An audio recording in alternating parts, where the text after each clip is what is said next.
Hey guys, Sean here. Welcome to the F1 Word Live and to the first race watch along of 2019. It's race day. Finally, first off, if I'm a little bit quieter this morning, obviously it's very early in the UK and my neighbours, I don't want to go upsetting too many people. But yes, I'll try and make sure I'm loud enough so you can all hear me. Let's get the housekeeping out of the way, the boring stuff first off. There's no race footage in this stream, obviously for copyright reasons, otherwise I'd be in serious trouble, so I'm not going to risk that one, especially when you consider the problems we had in testing with just live timing, so it's definitely not worth the risk. You can follow me on social media, all the links in the description. You can donate through Streamlabs and PayPal, they're down there as well, and I think that's just about it. Races lights out at 5:10, by the way, UK time, so about 35 minutes away. How are we all doing, chat? I'll be coming to you loads today through this race. Hopefully we can get a cracking race and I won't need to rely on comments too much, as we did in testing, of course. But yes, should be plenty going on today. I'll go over the result from qualifying in just a moment as well. But yes, I am so insanely hyped for this. It's unbelievable. It is unbelievable. I do want to start off, actually, I don't know if anybody else watched on Sky, but fantastic tribute to Charlie Whiting. And I think there was Herbie Blash and Bernie Eccleston on it, and it was quite emotional for this time of the morning, but really well done. So once again, as I did yesterday. Just rest in peace, Charlie, of course. Very sad news on Thursday, if you did miss it. I think there's going to be a silence before the race. I'd imagine there would be. I've not heard anything to confirm it, but I would assume there will be, and of course we'll honour that here on the channel. So let's kick it off by having a look at yesterday's grid. I feel like this should be more of a season review based on what some people were saying yesterday, seeing as Mercedes have pretty much dominated qualifying for the second year in a row. Lewis Hamilton on pole position, a 10th clear of teammate Valtteri Bottas. Sebastian Vettel in third place, 7/10 behind Lewis Hamilton. The same margin, more or less, as it was last year. So let's see what happens in the race before we all get too worried about the season. Max Verstappen in fourth place, splitting the Ferraris. That could be crucial. As I said in yesterday's qualifying report, job one for Charles Leclerc today is to clear Max Verstappen as quickly as possible. Definitely could be crucial. I'll talk about strategy in just a moment. Romain Grosjean and Kevin Magnussen, second year in a row, locking out that fourth row. Very good from Haas. Lando Norris, eighth place. For me, positive story of the day yesterday. Kimi Raikkonen in ninth place, Sergio Perez in 10th. Disappointing day for Renault, 11th and 12th, but then again, they were just a few hundredths off getting into Q3, so yeah, it's a little bit difficult to call. It is only Australia, of course, as well. A long way to go this season. Alexander Albon, 13th place for him, 14th for Giovinazzi, 15th for Fiat. Lance Stroll is in 16th place. Negative story of the day. Pierre Gasly down in 17th after Red Bull's mistake. We'll talk about him in a bit. Carlos Sainz down in 18th, got caught out by Robert Kubica's incident. George Russell down in 19th. Robert Kubica got that puncture after hitting the wall on the exit of turn 10, skipping across the gravel at turn 11 and 12, and that, yeah, not great for him. Williams, kind of as expected, I suppose. Absolutely nowhere. Absolutely nowhere. But that is your grid. No penalties or anything. I'm going to kick it straight off, though. Thank you very much to Kadja UK for your contribution. Absolutely fantastic. Thank you very much. That's massively appreciated. Says, it's only the last month or so I have found your coverage with the bingo boards. Oh, dear. Don't talk about the bingo boards. But I'm loving it. Thank you from South Wales. And enjoy a quarter of what I just paid to Sky. This is definitely money better spent. Thank you very much. That is very generous, very kind of you. Yes, so today, Mercedes very dominant yesterday, but we saw that last season, of course, in Australia. So I'm not going to get into this big panic that people seem to be having about the season. I don't think that's necessary at the moment. If they lock out the front row in Bahrain and China by that margin, and they cruise to victory today and at both those races, then we'll start to worry about how competitive a season we're going to have. But Australia's not representative. It's not representative at all of anything throughout the course of this season. So it's very difficult to read too much into it very early in the season. So there's no need to panic on it. We'll see. We'll see what happens. But if nothing else, it looks like Bottas is on form straight away this season. So even if Mercedes end up dominating, we could have a pretty decent teammate scrap, which is kind of okay. Which is kind of okay with me. But yeah, I just felt like yesterday everyone got a little bit over the top. I know I bit back a little bit too much yesterday, but that's just who I am sometimes. I can't help it. But yeah, we'll see how the race goes. I think Ferrari will be more competitive today than they were yesterday. I think that it's not a given, but I'm very confident that they will be. But I do still feel that Lewis Hamilton, kind of giving away my prediction, is probably going to take the win. I mean, it could all come down to turn one. It could all come down to turn one. If Bottas wants to stick it at the inside to make a point, he might be able to go off and win the race, or he might wipe them both out. Who knows? But I think Ferrari will be competitive this weekend in the race. But Max Verstappen was a big surprise for me yesterday. Although he probably shouldn't be. We all know he's got the pace. We all know what he can do when he's got the car underneath him. So maybe it shouldn't be a surprise. But I think he could really cause some problems for Ferrari today. Like I said, I'll talk about strategy in just a moment. But one thing I didn't pick up on yesterday when I did the qualifying report was Romain Grosjean. 4/10 of Charles Leclerc. That is one hell of a lap from Romain Grosjean. I don't know how much of that is because Haas were really, really good and how much of it was because Ferrari weren't all that good. But only, less than half a second behind the Ferraris. I think is a very stellar job from Romain Grosjean. Yes, I'm praising Grosjean. Don't worry, there's nothing wrong with me. It's probably a lack of sleep thing. I'll criticise him when he crashes in turn one today. But yeah, really good performance from him. Absolutely huge. I do want to I'm a little bit all over the place this morning because I've got loads of stuff in front of me that I wanted to kind of get through. But back on Ferrari, there were some reports yesterday, apparently, that they were running their Power unit in air quotes safe mode because they were concerned about reliability. I've not seen anything official on that. I've seen a couple of tweets from people that I don't really know how credible a source they are. So until it's official from somebody or a major outlet gets that information, I'm not really I'm going to take that with a pinch of salt.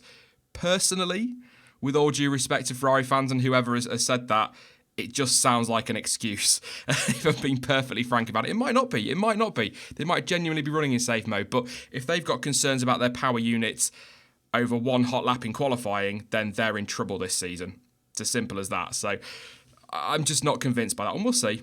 Again, we'll see. If some information comes through and I'm proved wrong on that, then I will obviously, as I always do, hold my hands up and say, yes, they were running in safe mode. But I'd be very, very surprised. Very, very surprised. Good morning to Edgar. Thank you very much for your contribution. So, Sean, is Merck the underdog considering what happened in qualifying after testing? I don't think they're the underdog. I don't think it's very rare that a world championship winning team comes into a season as an underdog. I think that point was made by Binotto or somebody at Ferrari, kind of saying that Ferrari were never the favourites because Mercedes are the champions, so they are kind of default favourites.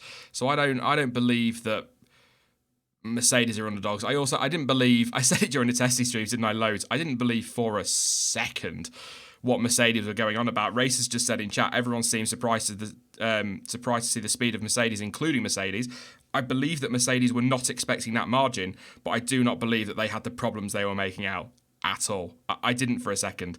There was a lot of talk, wasn't there, of them being third, I think, at one point. I think Helmut Marko was a little bit excited there, but I don't think they're underdogs this season. I think they probably are marginally title favourites based on what happened yesterday, but at the same time, that makes me a bit of a hypocrite because it's Australia, as I keep saying. It's not a representative track of anything we see on a calendar. It's closer to, it sounds ridiculous, but it's closer to Monaco than it is Bahrain, for example. Not like geographically, but in terms of the circuit itself. So I'm not reading too much into this weekend at all. Practice was pretty much an extension of testing. Qualifying is what we've seen for the last few years, really.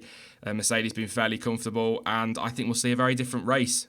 People were saying to me yesterday that Mercedes only lost last year's Grand Prix because of the virtual safety car and their mistake, and that's absolutely true. Absolutely true. That virtual safety car cost Lewis Hamilton the win. However, he wasn't pulling away at 0.7 of a second a lap from Kimi Räikkönen. He wasn't. The gap was relatively small based on what we saw in qualifying. So I'm not buying into it. I'm not buying into it. And Racing, spot on. Thank you, Racing. We've got a long season to go, people, he said. There are 21 races this season. Even if Mercedes dominate the first 5 rounds, doesn't mean they're going to win the championship. You look at Vettel last year, winning Australia, winning Bahrain, could have won in China, could have won in Baku, not really anywhere in Spain, second in Monaco. If Daniel Ricciardo hadn't made it to the end, could have won that one. Won in Canada. He made the mistake in France. So he was very much not the driver to beat, but I think he was marginally the favourite come in sort of the early part of the season.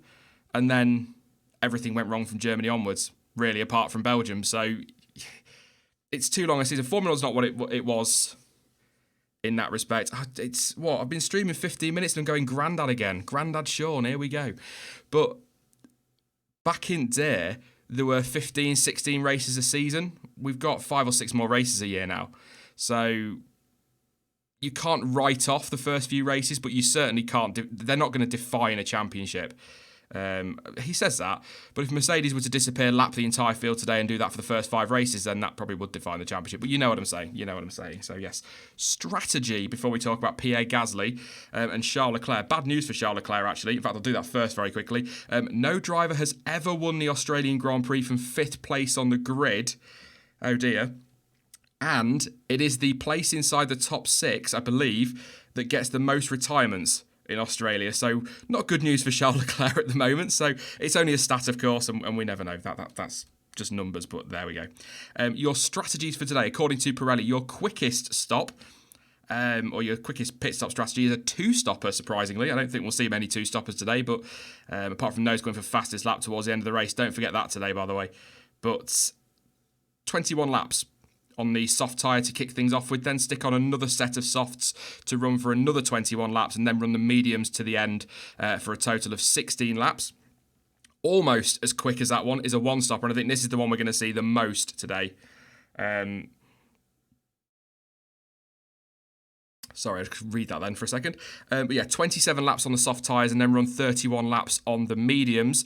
Interestingly, though, there is another strategy. Obviously, there's multiple strategies. You have 4 stops if you want, 5 or 6 if it's be weird, but yeah, why not? But another strategy that Pirelli have put forward is a one-stopper that is almost as quick as the second one I just read there, but it doesn't make huge sense to me unless a team are better on the hards than they are the mediums, because this one-stopper is to run 24 laps on the softs and then run 34 to the end. Well, to be honest, if you've only got to get your soft tyres another 3 laps, you may as well run a quicker medium tyre to the end. So I don't think we'll see the hards today.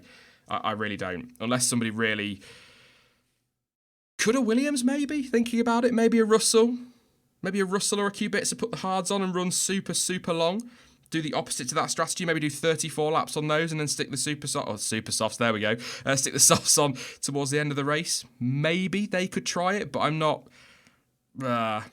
I'm not so sure on that one. I'm not so sure. But they are your strategies. I think the most likely we're going to see is 27 laps on the softs and then 31 on the mediums. Martin Brundle in the first grid walk of the season, talking to Lando Norris. Like I say, positive story of yesterday. Incredible performance. I think it's kind of difficult to judge not how good that was. It's quite clear how good that was. He's on his debut and that was a fantastic lap. But because Carlos Sainz got caught out by Kubica, we don't know how... Do you get what I'm trying to say? I think you're going to see where I'm coming from here. If Carlos Sainz had been in qualifying, would he have put that car 6th, for example? Unlikely, but we don't really know just yet. So I think points for Lando Norris today would be phenomenal, would be absolutely phenomenal. But it is a big ask because I think we've got a few quick cars out of position. I think the Renaults will be better on race pace. I'm pretty confident on that one. And obviously Pierre Gasly. As we said in testing, he's going to have to get the Gazzle Dazzle on if he's going to come back through from 17th on the grid. That needs to go on a t-shirt. But 17th, Helmut Marko yesterday, absolutely livid, and said that the team owe him an apology. Owe Gasly an apology for what he described as a stupid strategical mistake. Yeah, Christian Horner was a little bit more balanced about it in his response, but Helmut Marko wasn't happy.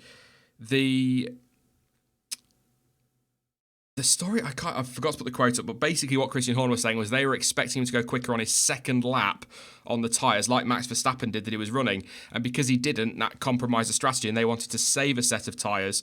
So what they ended up doing was taking the gamble and not sending him out, but they clearly underestimated track evolution because he just plummeted down the timing screens. You could see it coming. He wasn't out on track. You're like, he's in trouble. He's in big trouble. And then, boom, 17th. Not good. It's going to be tough to come back through. He's my race one to watch for today. Points would be good. I think if he can get anywhere inside the top 10, I think that's a good return around Australia because it's tough to overtake. Even though he's in a much quicker car in theory than most of those ahead of him, it's still going to be tough to get through. What this is going to give us a great indication of, though, is how good these new regulations are, whether they're working or not. Again, we'll have to take a little bit of it with a pinch of salt because it is Australia. But if he's able to get close to cars, get overtakes done that aren't necessarily just under DRS, then maybe we're on to a winner this season. But I think points for Gasly.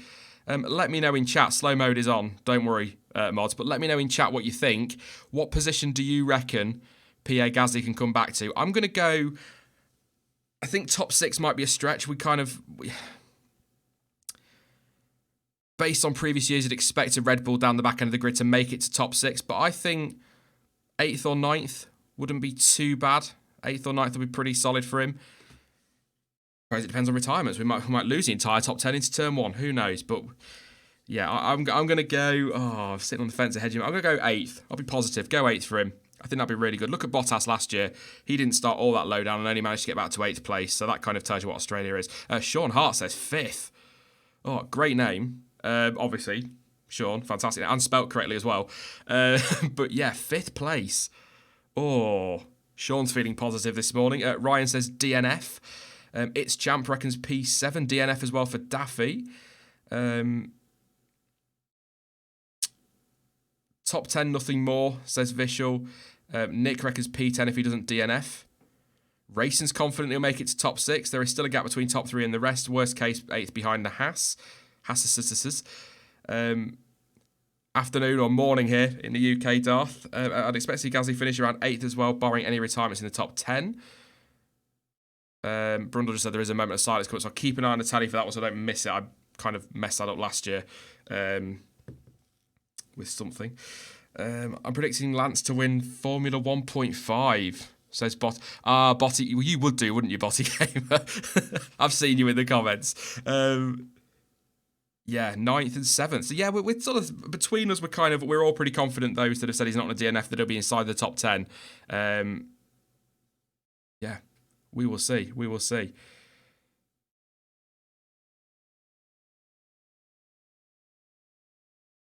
Sorry, I was just listening to Martin Brundle there talking on the grid. Yeah, how crucial do we think it is that Charles Leclerc gets ahead of Verstappen? I know we're back on strategy again, but I think that's massively important. But from a Red Bull perspective, it's pretty critical that Verstappen gets ahead of Vettel if he wants to avoid ending up being potentially, unless their race pace is as good as been made out, getting sort of could adrift in 5th. But that is, yeah, I'm going to give you a minute now because it is a minute silence for the Christchurch terrorist attacks, and I would imagine for Charlie Whiting as well. So I'm going to be quiet for just a moment.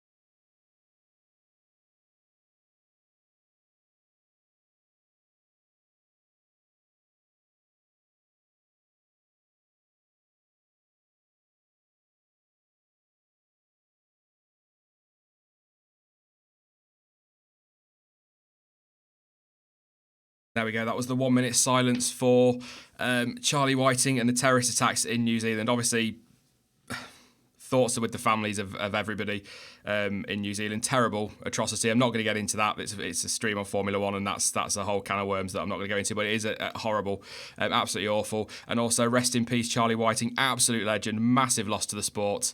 Very sad news on Thursday. So yes, there we go.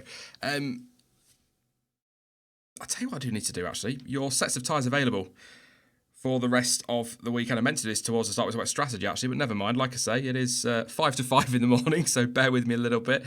In terms of fresh sets of softs available, Gasly obviously has 4 sets available, so he's sitting pretty for the race. Hülkenberg and Ricciardo have got 1 set each. Sainz has obviously got 3 sets. 3 sets as well for Lance Stroll, and a set each for Giovinazzi, Kvyat, Albon, Russell, and Kubica. Russell and Kubica have also got a fresh set of... No, they haven't. Everybody's got a fresh set of the mediums, and pretty much everybody's got a fresh set of the hard tyres as well. So, yeah, seen a couple of people in chat asking about race footage. There won't be any race footage in the stream. Copyright, unfortunately. Nothing I can do about that one. But I am going to head over in just a moment to the watch-along screen. So the live timing will be there. I've not had the chance to tweak things over there, so there might be a few glitches. Hopefully all will be fine. I'm sure it will be. But yes, unfortunately no race footage for those asking. Once I've got my billions together and I can buy the rights, I absolutely will. But until then, there's nothing I can do. So predictions. Everybody's favourite thing in the world. Who's going to win the Australian Grand Prix? What are we thinking for the podium? I'm going to go... Do you know what? Stuff it. I'm going to go Bottas. Why not? Why not? Hamilton probably is the favourite right now, but I'm going to go Bottas for the win. In terms of podium...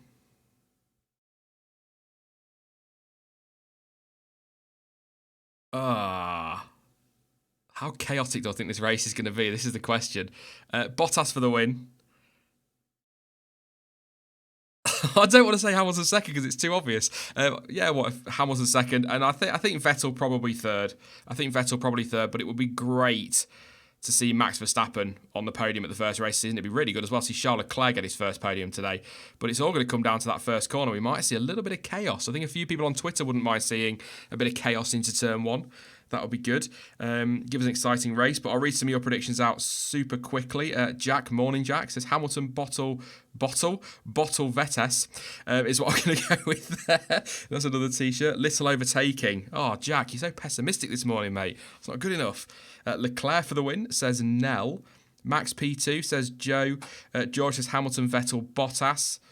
Bottas is only a wingman. P2 for Bottas, apparently. He was a wingman last year. He's not a wingman this year.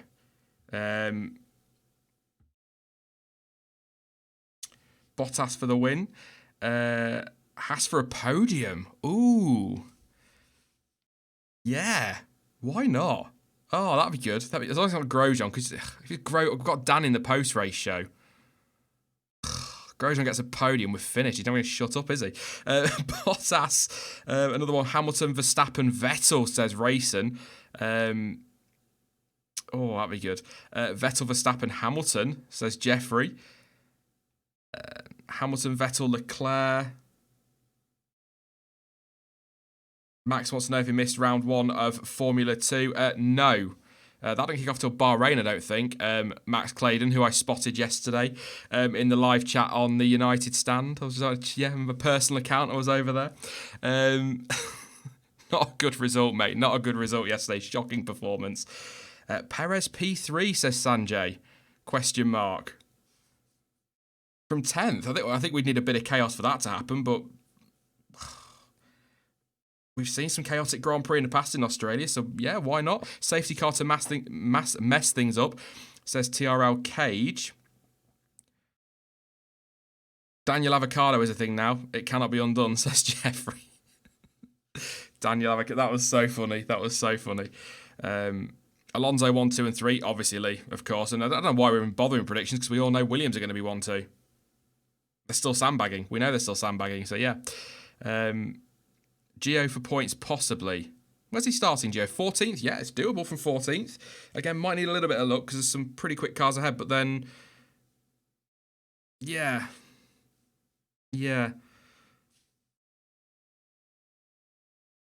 That Alpha, I was surprised by the lack of pace in Alpha, but again, like I was saying earlier, when you actually look at the times, there wasn't an awful lot in it, so... Yeah. 4 years worth of sandbagging. Yes, that's true from Williams. Absolutely. Max, we watch because of his memes, mate. That's why we watch. Because he's just... some of the stuff he does is just... Yeah. Lando DNF, says Toma. Yeah.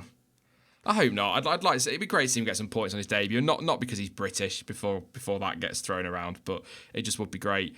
Equally, it'd be fantastic to see Gio get some points on his debut. Yes, by the way, I hope you like the stats that I've got on screen. Some of the top 10s from last year and last 10 winners and things like that from next weekend or the next race. We'll obviously have the championship standings on there as well. So that's what that window is going to be used for. I actually bothered to do it yesterday. But I think, because I've got 10 minutes before the start of the race before we need to go over to the watch on screen. So we are close to the F1 theme. If you didn't join us yesterday, I'm going to ask those again. What do you reckon to the new titles for F1? I did say this yesterday. I like them, but I thought last year's was more dramatic or had a bit more build to it than this year. So, yes. Any sites for live timing? I'll be using Planet F1, Ashray, but the official F1 site has live timing. There's the proper in-depth one if you pay a monthly subscription, but then there's a basic one as well. So, yeah. Yeah, there's plenty of live timing out there. GP Today aren't doing it this year, but I'll be using Planet F1, which will be on the other watch on screen. So you can watch the stream, and there will be some live timing on there as well. I'll keep an eye on that as well. If it starts dropping out of the boxes that are set for it, then I'll just put it on top of the boxes, and it'll do for today. I'm not worrying about it. First race of the season. That's lovely, Wellington's boot. Good to know that you're clenching. It is exciting stuff. It is definitely exciting stuff. Anything else we didn't talk about from qualifying yesterday? I'm just going to have a double check on my notes from... the qualifying report yesterday. in case I missed anything. I don't think. The entire top 10, by the way, starts on the soft tyre today, or as I keep calling it, the super soft, because that could take me a while to get used to. I think Perez, actually, I know I've briefly mentioned him possibly, if we get a chaotic race, nicking a podium. He needs to try and get himself a point. That'd be great to start the season with, but his pace came out of nowhere. His pace came out of absolutely nowhere. Yesterday, Racing Point looked 8th or 9th in terms of the teams at best after testing. They then rock up with a new car. Lance Stroll was stellar most of the weekend up to qualifying, which just shows you how important practice isn't. And then Sergio Perez rocks up and sticks it in P10. So he was one of the surprises of the day. Had Lando Norris not done 8th, he probably would have been my pick for lap of the day, to be honest. I really surprised to see him up there. Really, really surprised. But also Alex Albon out-qualifying Daniel Kvyat. I know Kvyat's had a year out, but he is vastly more experienced than Alex Albon is. So really good drive. Really good drive from Albon. Or Albon. Albon, as Crofty calls him. It's Albon. Let's not get into pronunciation. We did that in testing. That did not go well at all. But yeah, I think he deserves a shout. Just look at the lap times. Giovinazzi, what did he do? 1:22.7 on his last lap in qualifying, his fastest lap in qualifying, which actually was only 0.6 off it, only, in air quotes, 0.6 off his teammate in the same session, and pretty much the same from his Q3 time as well. So he was well off Kimi Räikkönen, but Kimi's got to be worth a couple of tenths, at least, you would like to think. A bit like Fernando Alonso last year. So, yeah. I'm going to keep an eye on Gio. I'm going to keep an eye on all of them, but certainly keep an eye on Gio. I think he could maybe come back through. Yeah, I think that's pretty much all the talking points from yesterday. We talked about Haas, we talked about Leclerc, his unlucky 5th place. We've talked about Verstappen, Ferrari strategy. We've covered Mercedes. We've talked about Norris, touched on Alpha, talked about Racing Point. I think the only thing really to talk about is Daniel Ricciardo down in P12. Not great. Not a great start to his time at Renault, but he is only, like I said, a few hundredths off the top 10. So I'd like to think Renault have got better race pace than they have the one-lap pace. I think should be okay. I'd be surprised if Renault don't score points today. I'm not going to say both cars in the points, but I'd be surprised if they don't score points today. So, yes, of course, fastest lap as well. We need to mention that very, very quickly. If you missed it, it was confirmed right at the start of this week, so they left it till pretty late on, that the point for fastest lap will be introduced this season from this weekend, but the driver who sets it must finish inside the top 10. I've double-checked, because a few people were asking this question the other day. Unlike in, I think, Formula E do it, and I'm not sure about F2, but unlike in Formula E, if a driver fails to finish inside the top 10, that point does not go to anybody else. So, for example, if a driver sets fast up in 11th in Formula E, then the driver with the second fastest lap gets the point if they finish inside the top 10, and so on and so forth. That's not the case in Formula 1. You have to finish inside the top 10 in order to get that point. So, it's not been a popular rule change, because I think people accept that really it's a bit pointless, no pun intended. It's something that we're not really, as the intro comes on for the first time this season in the race. It's not something we asked for. But as I've said a couple of times now, it's also not something that's going to make or break the sport. So, yes, cue the dating intro, says Max Clayton. If you follow me on my personal Twitter account, I did retweet something yesterday, which was quite funny. The F1 intro to a show in the UK called Take Me Out. It was quite funny, Based on the number of yellow shirts, Renault already has the money to pay for Danny Rick's 20 million salary. Very good racing. Very, very good. We are ready. I've got Crofty in my ear now. So if I get easily distracted, it's because he said something that annoys me, or he said something brilliantly cringing and I need to repeat it. It is race 998, of course. It pops up on the screen there. 998. And Racing has seen all 998 of those in his time. So, yes, wow. 2 races away from number 1,000, which is going to be held at China.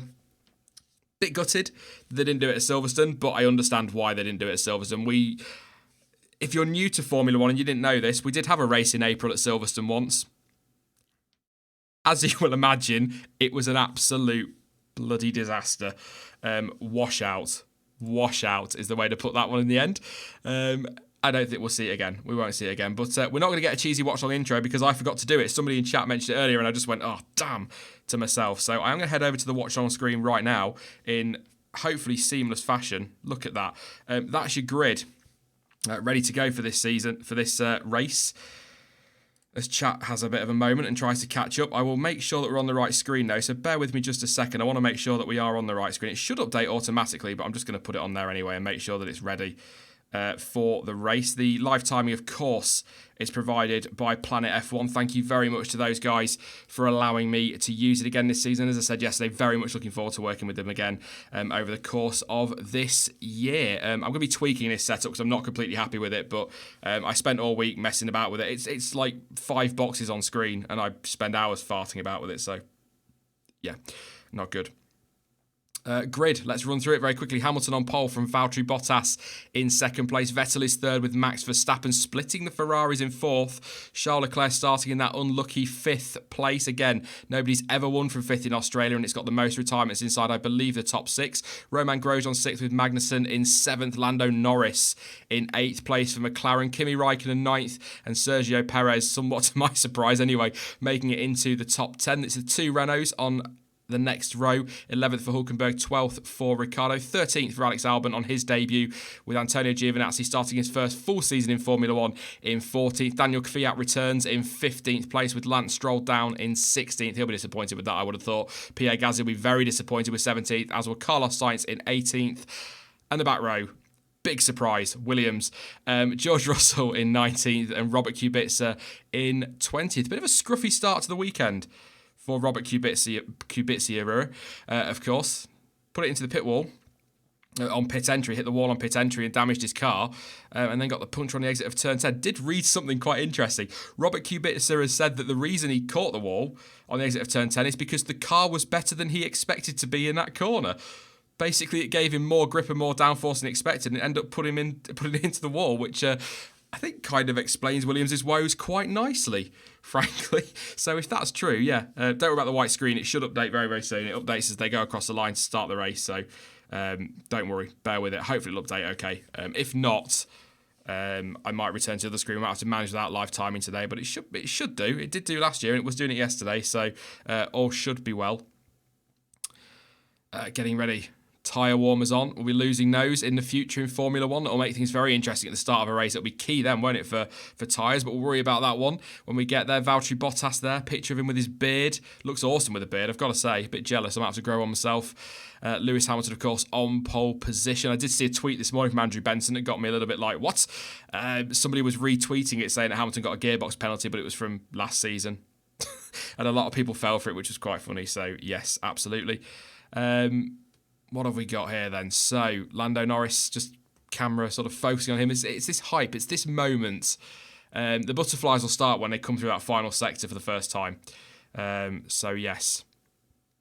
People still say it doesn't work. Just bear with the live timing. It should update as they get off for the formation lap, and it's a little bit delayed anyway. So, I did ask Formula 1 if they'd let me use their timing. They never got back to me. I think that was a firm no without actually saying anything. So, yes. Here we go. Formation lap. The first formation lap of the season. I'll ask it one more time for anybody that's new in chat. One surname. Who is going to win the 2019 Australian Grand Prix? I'm going to stick with mine. I'm going to go Bottas. I am going to go Bottas. Why not? So here we go.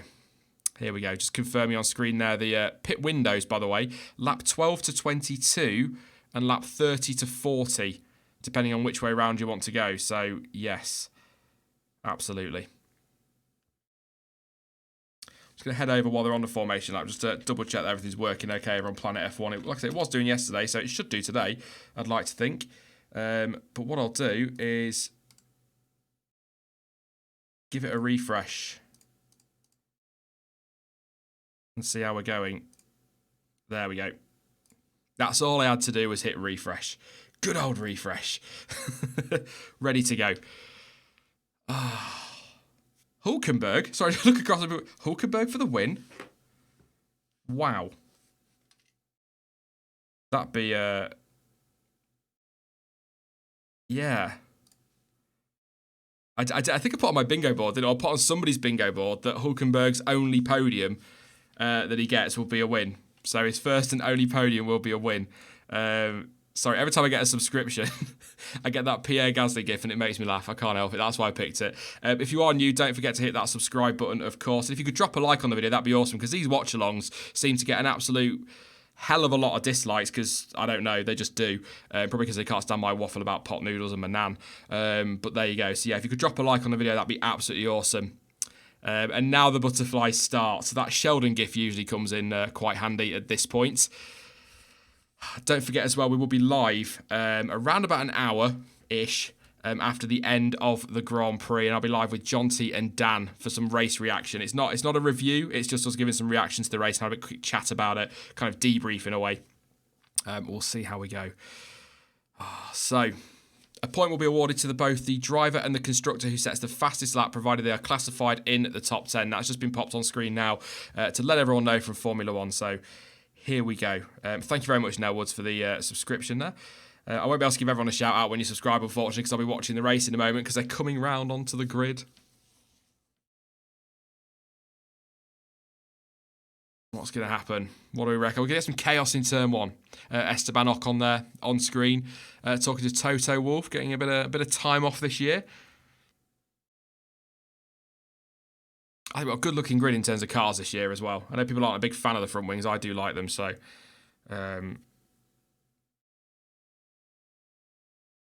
Oh, Jack, that's awful, mate. You're losing power in your house at this time. Of all times to lose power.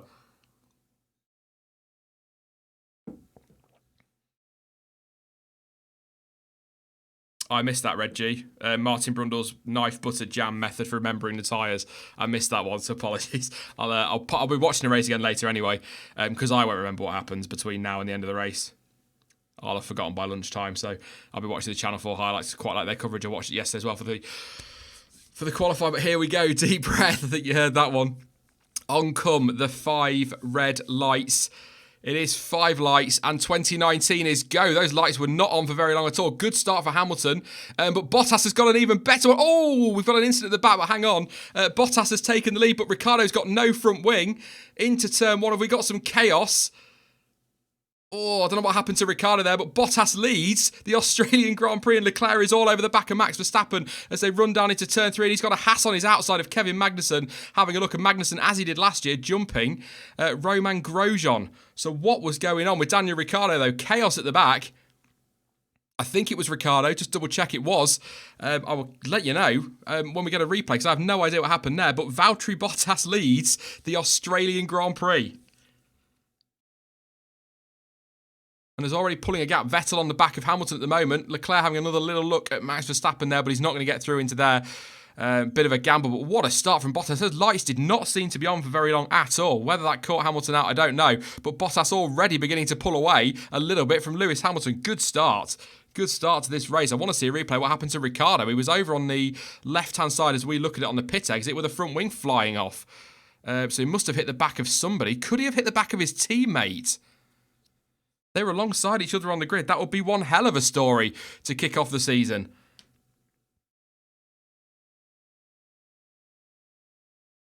On board with Vettel at the moment on the back of Hamilton. Bottas with a great start pulling away. This is what I've been saying all winter that we wanted to see. Him to hit the reset button, turn up and show us. Always got so much debris on that pit straight though. It might just be dust. I don't think it's any carbon fibre down there. Dust and grass by the look of it. But that was awful. Awful. For who else has got caught out? We've got Kubica. Seems well off as well at the moment.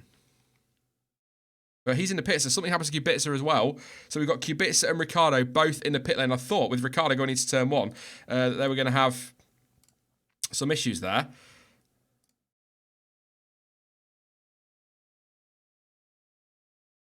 I'm just waiting for a replay of this Ricciardo. We usually get one by now. But very quickly, running order then. We've got Bottas, Hamilton, Vettel, Verstappen, Leclerc, Magnussen, Grosjean, Hülkenberg, Raikkonen, Norris, Albon, Perez, Stroll, Sainz, Kvyat, Gasly, Giovinazzi, Russell, Kubica and Ricciardo. Not good. Here's the replay. What happened to Ricciardo? Who's he gone into the back of? So he's behind Perez, comes across, puts the squeeze. Ooh, that's a weird one. So Perez puts a little squeeze on. I wouldn't say there's anything wrong with that. Comes across a little bit, and Ricciardo goes onto the grass, hits a bump, and front wing comes off. So he's not hit anybody.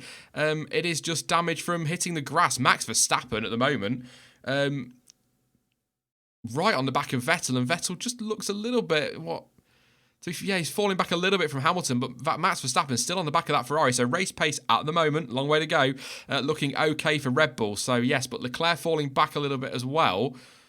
But at the moment, Bottas, fastest lap so far, obviously, 129.6, 129.7 from Hamilton, a 130 flat from Vettel, and a 130 flat from Verstappen. So this could get a little bit tasty between Vettel and Verstappen. Gasly having a look at Daniel Kvyat almost into turn one. Close to the back of my Crofty moment there. Race control, what have we got? DRS is enabled. DRS is enabled. Oh, it's a bit of a crazy start. I can't get over that Ricciardo moment. I'd like to see another replay of that, but look, Perez comes across a little bit, but I wouldn't say he put the squeeze on as such. And then Ricciardo's bounced across the grass and damaged his front wing. I thought when he locked up into turn one, we were going to see chaos. But Gasly right on the back at the moment of Daniel Kvyat is getting one place up to P16, which has come from Ricciardo's not retirement, but his incident. A lot of work for Danny Rick to do. He could do with a safety car. Already. But like I say, we're on lap 3 of 58. Long way to go in this race. Yes.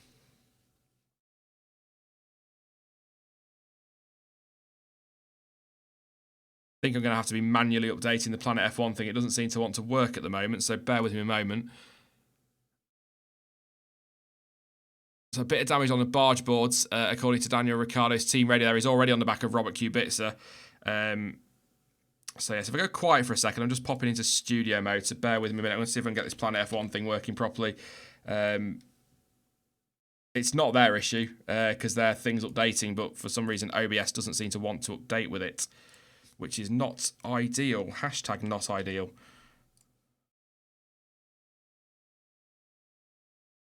See how that goes.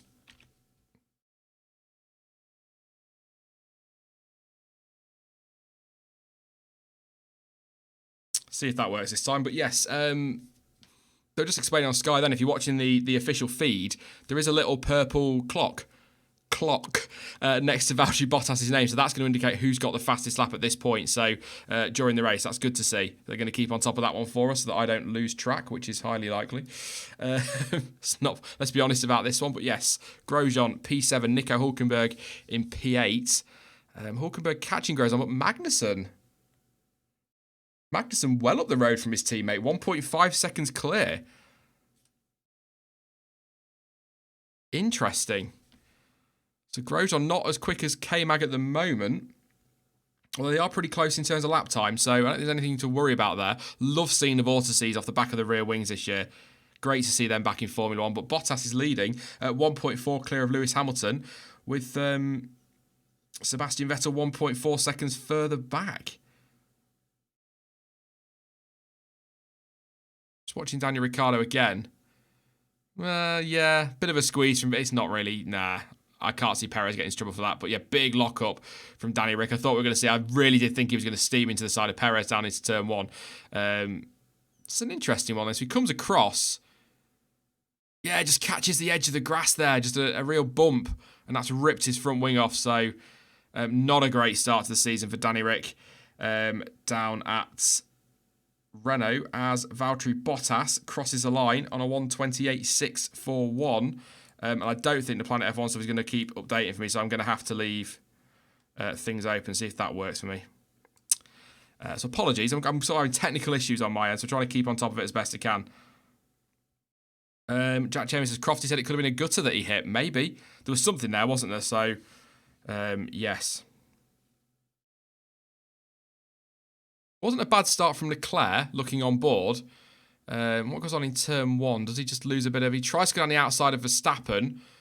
Oh, and Vettel puts a real squeeze. Leclerc got a great start on board there. So Leclerc tries to go down the outside of Verstappen. He's quicker than Vettel, and he's got round the outside of him, and then Vettel just comes across and maybe doesn't see him and puts him up on the curb, and that is what compromised Charles Leclerc. So, yeah. That would have been nervous. Ferrari would have been nervous with that one. And George Russell did go over the front wing of that Renault as well. So no damage as far as I can see from George Russell. Lance Stroll, by the way, once again, another super quick start up into P13, which is a pretty solid gain off the line. What's that? 3 places. Yeah, one of those comes from Ricciardo, but that's not a bad start again, right on the back of his teammate. So that's going to be a good one to keep an eye on today. Definitely a good one to keep an eye on today.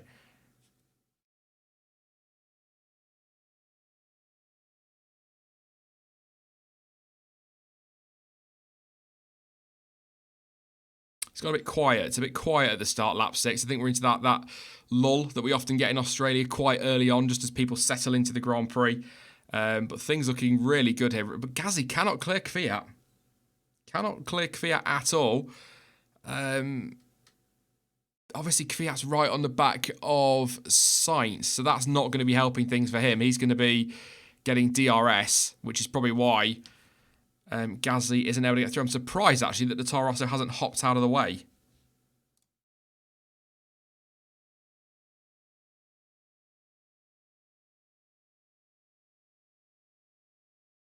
I thought Crofty was banging on about something. I thought something had gone wrong then, but it's not. It's all good.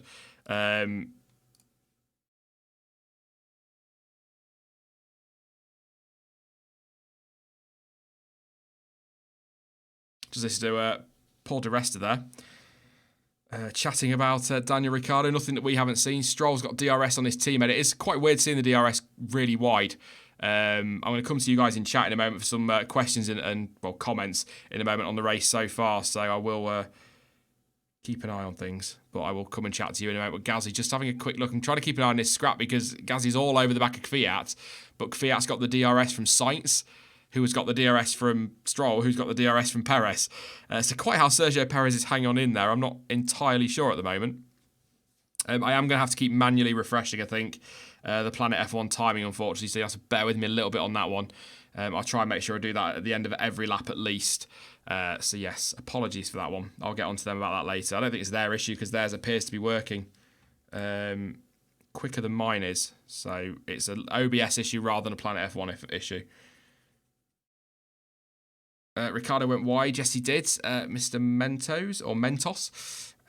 Grass killed his front wing, says Nick. Leclerc is slow. Just having a moment, just watching Gasly here on a DRS. Nope, not the moment. So slow from Leclerc. What have we got? Let's have a look. 8.9 off the lead. 2.8 off Verstappen. He's not quick, is he? 130 flat. He's half a second at the moment slower than Verstappen. 0.6 slower than his teammate. Nearly a second slower than Hamilton. And 1.3 slower than Bottas. Yeah, good spot. Good spot.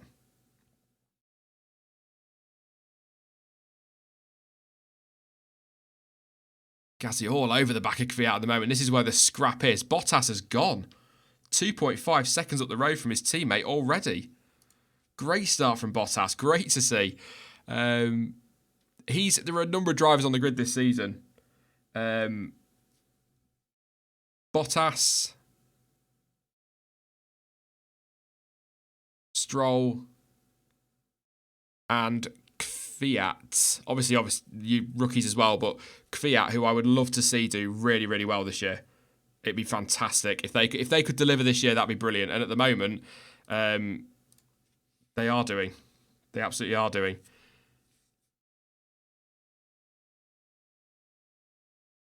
Yeah, 2.8 for Bottas. He is still pulling away. He is still pulling away.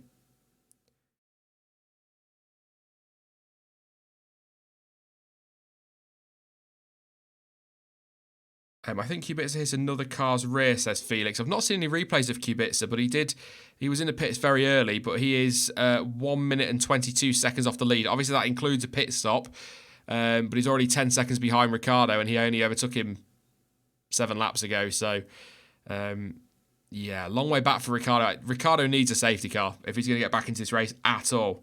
At all. So, it's looking good. Could it be? Could it be? just if Bottas wins this, then that'll be the first time I've got a prediction right ever on this channel as Leclerc goes straight across at turn 1. Really scruffy start. Not a great start to his first race for Ferrari. Nearly wiped out by his teammate, or nearly wiped his team out in turn one, whichever way you want to look at it. And he's been across the grass at turn one now as well. He's a long way off. 13 seconds. Not good. Not good. And Magnussen only 3 seconds behind him. On board with Carlos Sainz at the moment. P14. He's had a good start. I completely missed him somehow. Lance Stroll starting to fall back from Sergio Perez at the moment, but good to see Stroll getting a good start. So they're the ones that kind of got off the line best, I think. Sainz and Kvyat, 14th and 15th. Obviously, Bottas to take the lead. 3.2 seconds up the road now from Lewis Hamilton. I'm just going to try something a moment on this Planet F1 stuff.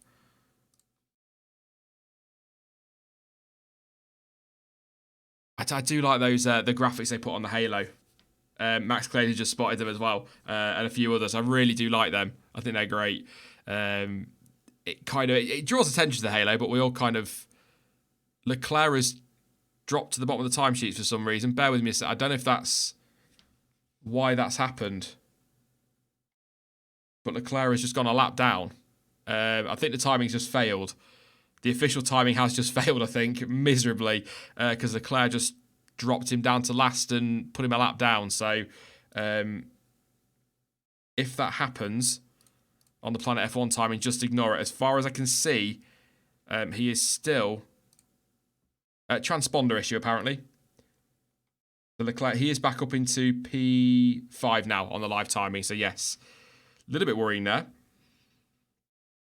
That'd be a hell of an incident if he managed to crash out and go a lap down within a second. That'd be quite impressive stuff from Charles Leclerc. Not going to lie, 10 laps in, it is quiet. It is quiet. Cars are close in that midfield. We've got a really good gaggle of Perez, Stroll, Sainz, Kvyat and Gasly. But overtaking, as usual around Australia, doesn't appear to be really happening. Which is a shame. Again, we need to kind of hold off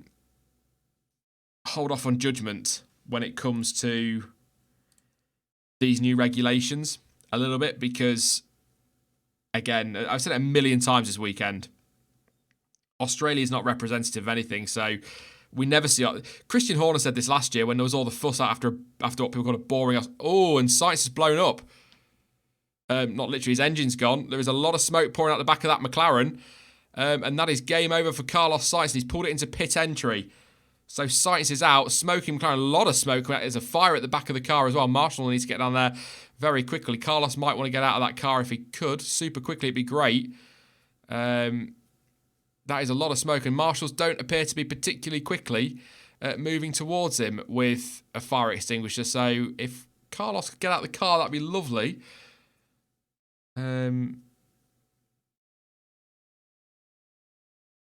Could we see a safety car? He's on pit entry. It's burning the back of that. The paint is coming off the back of that car. Wow, that is a hot McLaren. And Carlos Sainz, game over. There'll be concern for the other McLaren, I'm sure, but that is game over for Carlos Sainz. What a shame. What a shame.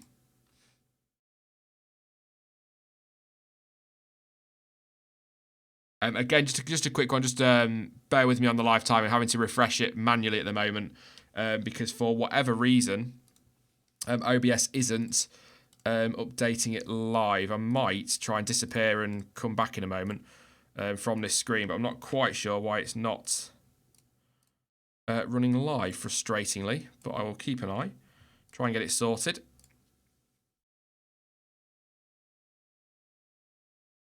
But I'll get onto that before the next race. Don't worry for Bahrain. Like I say, teething problems.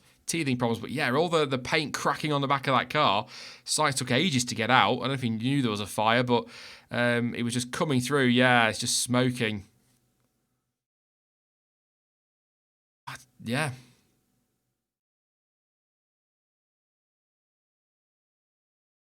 Andrew said that's a penalty already for Sainz, an engine penalty. I'd be surprised if they can recover that. The amount of fire there was at the back. A lot of fire at the back. Like I say, peeling the paint or cracking the paint. So, not good. But Valtteri Bottas at the moment. Fantastic to see him driving out front. Not just driving out front, but cruising away from his teammate. I'm just going to leave the timing screen a moment, so bear with me just a second. I'll come back to it. Just going to see if I can get the timing working with a refresh of the whole thing, see if that does anything. No, it didn't. So there we go. So I will have to do it manually, so bear with me on this one today. But like I said, I can try and get it sorted for Bahrain.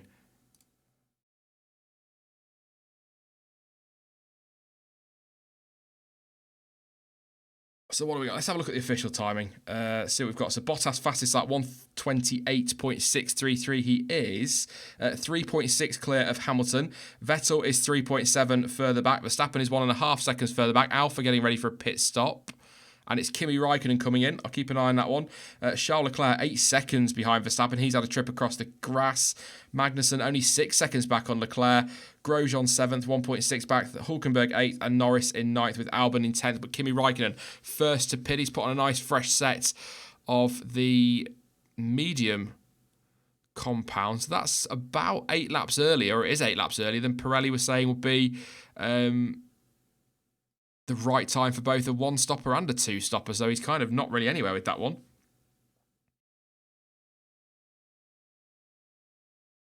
Great race for Bottas. This Frozen, absolutely. Absolutely. It's like I say, he's one of those that I really want to see do well this year. He was unlucky last year. There were team orders, and he had a poor end to the year as well, so really want to see him do well. But Carlos Sainz trudging back to the pit lane.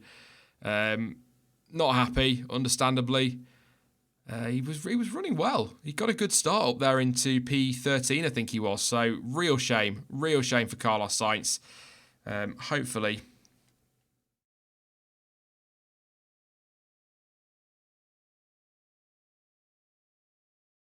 Hopefully that's not a sign of his season. Bottas currently has the fastest lap of the race, and Lewis Hamilton topples it with a 1:28.616. Into the pits comes Nico Hulkenberg. So Raikkonen has triggered the undercut, and Hulkenberg is responding. So in he comes. Zach Brown just going to have a chat with him on the Sky pit wall now. Or he's going to talk to Sky on the pit wall. To MG UK, apparently, is what Zach Brown is saying at the moment. So Hulkenberg in, Perez in. What did Raikkonen do? Did he get an undercut? I'd be surprised if he gets past Hulkenberg. No, he hasn't. So that's not worked for Kimi Raikkonen at the moment. He should get ahead of Perez because Perez was behind him anyway on track.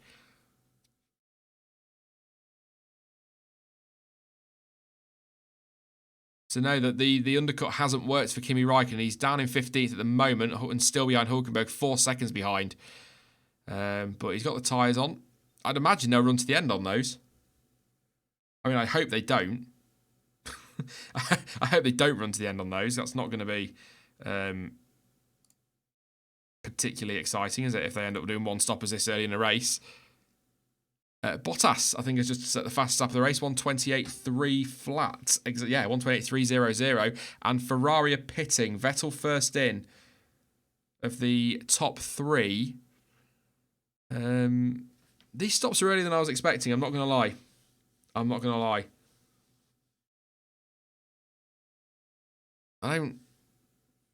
If they're trying the undercut, I can't see this working. Unless Mercedes leave Hamilton out, I can't see Vettel. He was, 3 or 4 seconds back? Magnussen 3.2 in his pit stop. He's pitted. Is he going for the undercut on Leclerc? 6 seconds is a big gap. Giovinazzi, by the way, up into P11 as people start to pit. Magnussen is just ahead of arch rival Nico Hulkenberg. Hulkenberg might get a run into turn 3 here. Will he get DRS? No, he won't, but Hulkenberg is going to go for it on Kevin Magnussen into turn 3. This could get tasty. Hulkenberg down the outside. K-Mag will undoubtedly run him right out of road and does. That is not going to do anything to improve Nico Hulkenberg's opinion of Kevin Magnussen. K-Mag running him right out of road on the outside of turn 3. I do like Kevin Magnussen. He's a bit cheeky sometimes, and he's frustrating as well, but that I'm just waiting for Hulkenberg's team ready. And as Hulkenberg gets down the outside into turn 3, Magnussen just sort of, see you later, mate, runs him out of road. It's all fair. He's left him enough space as far as I'm concerned, but he has run him out of road. And Mercedes are responding, do feel the need to respond to Ferrari's pit stop. So, yeah. So Leclerc goes through. Vettel's nowhere near on the undercut. That was never going to happen. So Hamilton effectively gets first call of pit stop from Mercedes, which is rare. They usually give the leader or the one leading. As Grosjean comes into the pits as well, they usually give them the preference. So I'm a bit surprised to see. I suppose they need to cover from Vettel, don't they? I don't know what Vettel's lap times were like. They weren't anything special from Vettel. Very slow stop for Grosjean, 10.8 seconds. Norris, though, 2.5. Really good stop from him, from his team. But a long stop for Grosjean, which has put him behind Lando Norris and might leave him in trouble here if Albon can get down the outside. Maybe not. Will Albon try it? Oh, Albon gets a twitch on. Grosjean gets a twitch on, though. Albon's going to go for it, I think. Won't get DRS, but Grosjean can't lose his place to Alex Albon. Down the outside goes it. Oh, he's not going to get around there, is he? No, he's not. Grosjean just holds him off. He needed that, but that's a terrible stop. Terrible stop. Pit stops once again, leaving Haas in a bit of bother, as it did a year ago. Not as bad, of course, but that is not good. Not good for Romain Grosjean. Vettel now on the move. Fastest first sector, green in the middle. If Ferrari have got any pace, they need to show it now if they're going to take this race to Mercedes, because I think that is the pit stop's over. What happened at Haas then? So Grosjean in.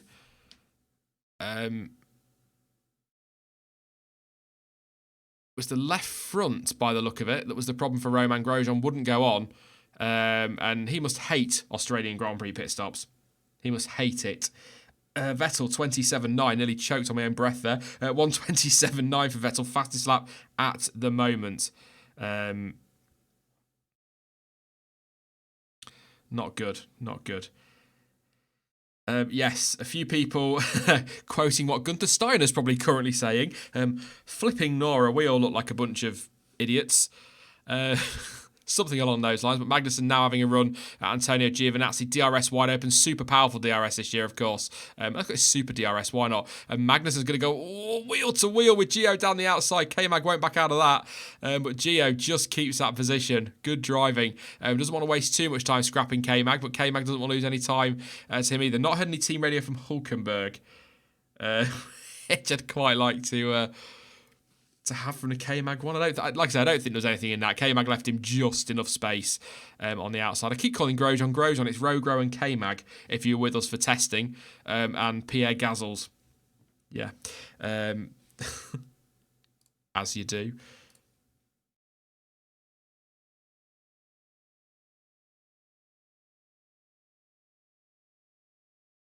So another replay of the Magnussen really wheel to wheel. Nearly bumping wheels with Giovinazzi, but he thought better of that one, K-Mag. I'm really... I know I've already spoken about it, but I'm really impressed with how far Kevin Magnussen's come. From a driver that was just... Oh, have we got a slow Renault? Oh no, it's Ricciardo being lapped by Valtteri Bottas. Ouch. Oh dear. The only thing worse than that for Ricciardo at the moment would be to see Verstappen lap him, but obviously that incident at the start is going to cost him. I wonder how far Ricciardo will go before Renault decide to just save the engine and everything like that.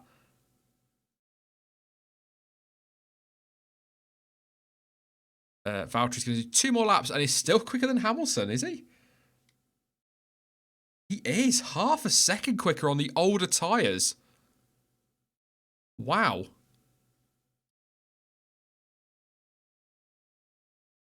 I suppose a question for chat. If Bottas wins this race dominantly, is the season still over? I did say this to Jonty after the stream yesterday, after I got myself in a right strop, with a few comments about the season being over because Mercedes had locked out the front row. I did say to him that I wonder if people would have the same opinion if Ferrari has set the same gap in qualifying and locked out the front row. So yeah, I just wonder if people still have that opinion, whether it is because it's Hamilton. I don't mean like Hamilton hate or whatever people call it. I just mean because he's won the last couple of world championships, they don't want to see him do it again.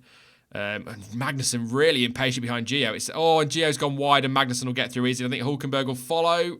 Gio's going to go defensive, but Magnussen is up into P9. Gasly P8 at the moment, by the way. Judith, you are spot on. It's a long season. Let's not panic, people. Absolutely. Long way to go this season, but people were a bit over the top on Twitter yesterday. And this is Gio going defensive on Hulkenberg, who's got that super DRS, I'm going to call it. And he'll concede that one in the end. And Hulkenberg can now get on after Kevin Magnussen. If those two want to spend the rest of the race scrapping, that is absolutely fine.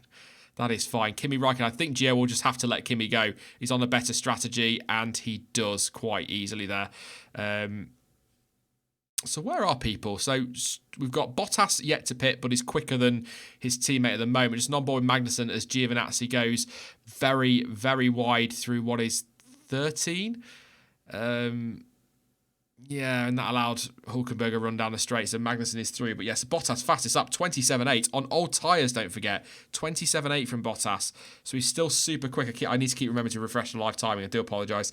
Max Verstappen, 128.5. He's quicker than Leclerc and quicker than Hamilton. So Bottas and Verstappen, despite having not stopped, are quicker than Leclerc, Hamilton and Vettel behind.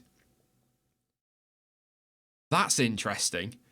Could Verstappen, if he keeps going at that pace, what's the gap? 10, 18. Do you know, total pit lane loss of 15.8 seconds plus your pit stop. Verstappen might get Vettel here. Vettel needs to find some speed. Whether he's made a mistake because his last lap was poor, 29.2, compared to Verstappen, 28.5. I think Max Verstappen's on for a podium here.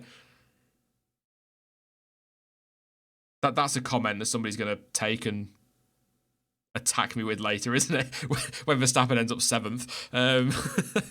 But yeah, I think Verstappen's on for this. He's quicker at the moment. He's matching Vettel in the first. In fact, he's just marginally quicker in the first sector on this lap as well. As Lando Norris having a look down the out. Oh, is it? Oh, Kimi Räikkönen, sorry, I think was... It's not Räikkönen, it's Gio, isn't it? Yeah, Giovinazzi. So Norris is having a scrap with Giovinazzi at the moment. Bottas, fastest lap again, 27.8. He is absolutely flying. Whatever... Valtteri Bottas and Toto Wolff both said after Christmas that Bottas is going to go away, take a deep breath, refocus, get himself back where he needs to be, where we all know he can be. Whatever he did and wherever he went, at the moment, long way to go this season, it appears to have worked. What a performance. What a performance. He's going to get some... I criticised him quite a bit through the winter because he was poor last year. Bad luck and... second half of the year, sorry. Bad luck and team orders aside. But this year, he stepped up, which we've been nagging him to do all winter.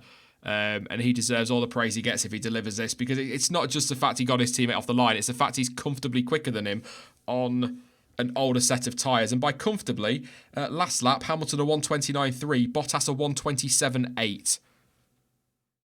Fantastic drive. I should have face cam for things like this, because I am genuinely beaming from ear to ear with that one. It's great to see. Great to see. Too focused. Yeah, he's gone too far. He's gone too far, hasn't he, Edgar? He's got too focused. Calm down, Valtteri. This is going to be Norris. Having another look around the outside of Giovinazzi. Team radio telling me he needs to... Bottas purple in the middle again there.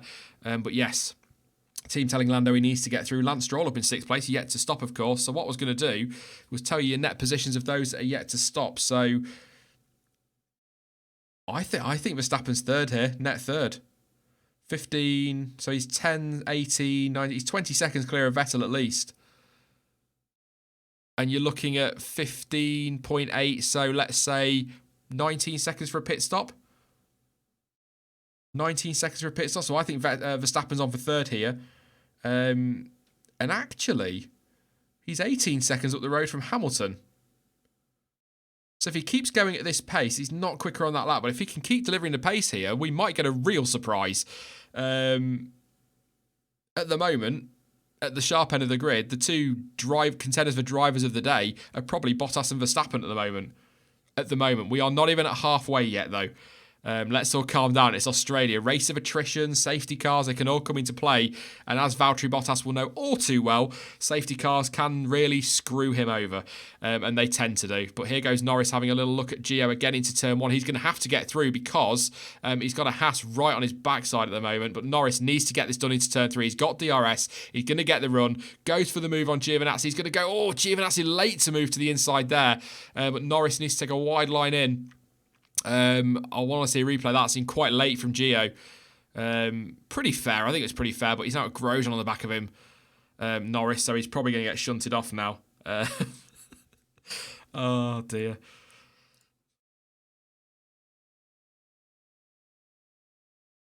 What's Verstappen doing? Yeah, half a second slower that lap than Hamilton. Personal best middle sector, though. What's that?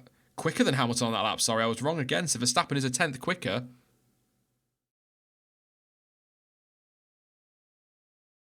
Hamilton on team radio, not happy that his teammate's disappearing up the road. I'm not going to make a comment on Hamilton's demeanour this year. Last year, his demeanour at the first 4 races was pretty flat, and I said that, and people said that I was talking rubbish, even though he seemed thoroughly miserable for the first 4 races of last year. It wasn't until Spain that he really woke up and got going, so maybe we're just going to have a bit of a difficult one. But average pit lane lost... average time lost during a pit stop, try that again, according to the graphic, is 23 seconds, but Mercedes said 15.8 for a pit lane loss. I might be wrong, it might be 18.5. It's early. I'm going to get my graphic. Because I'm confused now. I could have sworn that was, obviously, Bottas, box, in the pits he comes, and that's a Williams getting a lap. Norris still on the back of Gio. I'm trying to keep an eye on it whilst trying not to, Let's have a look. Track stats, it was under, wasn't it? Let's have a look. So, yeah, 15.8 is what Mercedes said. So, well, we'll say around 20 seconds then. So, what's 22 seconds it was for Bottas in the pits. Verstappen now leads. Hamilton nowhere. Vettel nowhere in terms of pace at all. Really. So, yeah, maybe getting a bit excited about Max Verstappen possibly there, because that's only about an 18, 19 second gap. He needs some more time, but he's not out of this. And, of course, he's going to be on the fresher tyres towards the end. But, yes, Bottas is looking good. Bottas is looking very good for the win here. 7.5 behind Verstappen, and he's pitted. So, provided everything goes well, knock on wood for Valtteri, he should be the winner here, but that's probably commentator's curse. I probably jinxed him now, so apologies. So, yes. Imagine a VSC now. Yeah, absolutely. I wonder if that might be what Red Bull will wait for. And Lando Norris still having another go at Giovinazzi here. Has Norris pitted? Norris has pitted. He's on the hard tyre as well. So he's definitely running to the end. But I would think that most people... I can't see anybody making a second stop. I can't see anybody pitting again.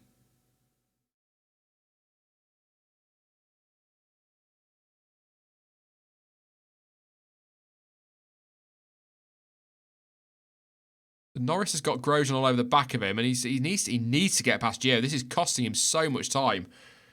If you are just... I'll run through the order in just a moment for anybody just tuning in, but if you are... Carlos Sainz is only retirement at the moment, and that's weird.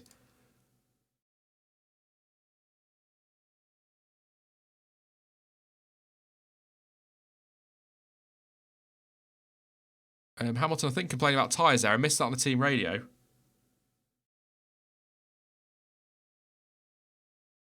So, Hamilton is going to be about 17 seconds behind Bottas when this is all done. And he's already complaining about tyres. Bottas is flying. Absolutely flying. A big lock-up from Gio into that penultimate corner. That should set Norris up quite nicely down the pit straight, if that McLaren can do it without blowing up. Carlos Sainz's engine, or MGUK, went in quite spectacular fashion. Big fire at the back of the car earlier in the race. But Norris needs to be doing this now. He can't... See what he can do. I'm going to watch this one, and then I'm going to run through the order quickly. Can Norris get through? This is either going to be... I don't know. I've got an uneasy feeling about this fight. I don't know why. I just have. But we'll see. No, it's not going to happen here. So quickly run through the order as Verstappen pits. So now I'll wait to run through the order again. I will go through it, I promise. But yeah, Verstappen's now going to come in. Bottas, 27.3. That is a quick... What was last year's fastest lap of the race? 25 something from Ricciardo, I think. Good stop from McLaren. Yep, Verstappen to McLaren confirmed. 2.3 seconds was the stop. He's going to come out behind Hamilton and Vettel, so I've got my maths completely wrong. But he has got those fresher tyres on, and that will definitely, based on Pirelli's estimates, get him right to the end of the Grand Prix. So if 10 laps younger than Hamilton and Vettel, so if he... They should get to the end, and he will be quicker than those on those tyres in theory, and he's been quick anyway. So it's going to be interesting to see... whether or not Hamilton and co need to pit again. At the moment, we've still got cars out of position with Kvyat up in 7th, Stroll in 6th, and Gasly in 8th. But, yeah, I'm just going to wait a second.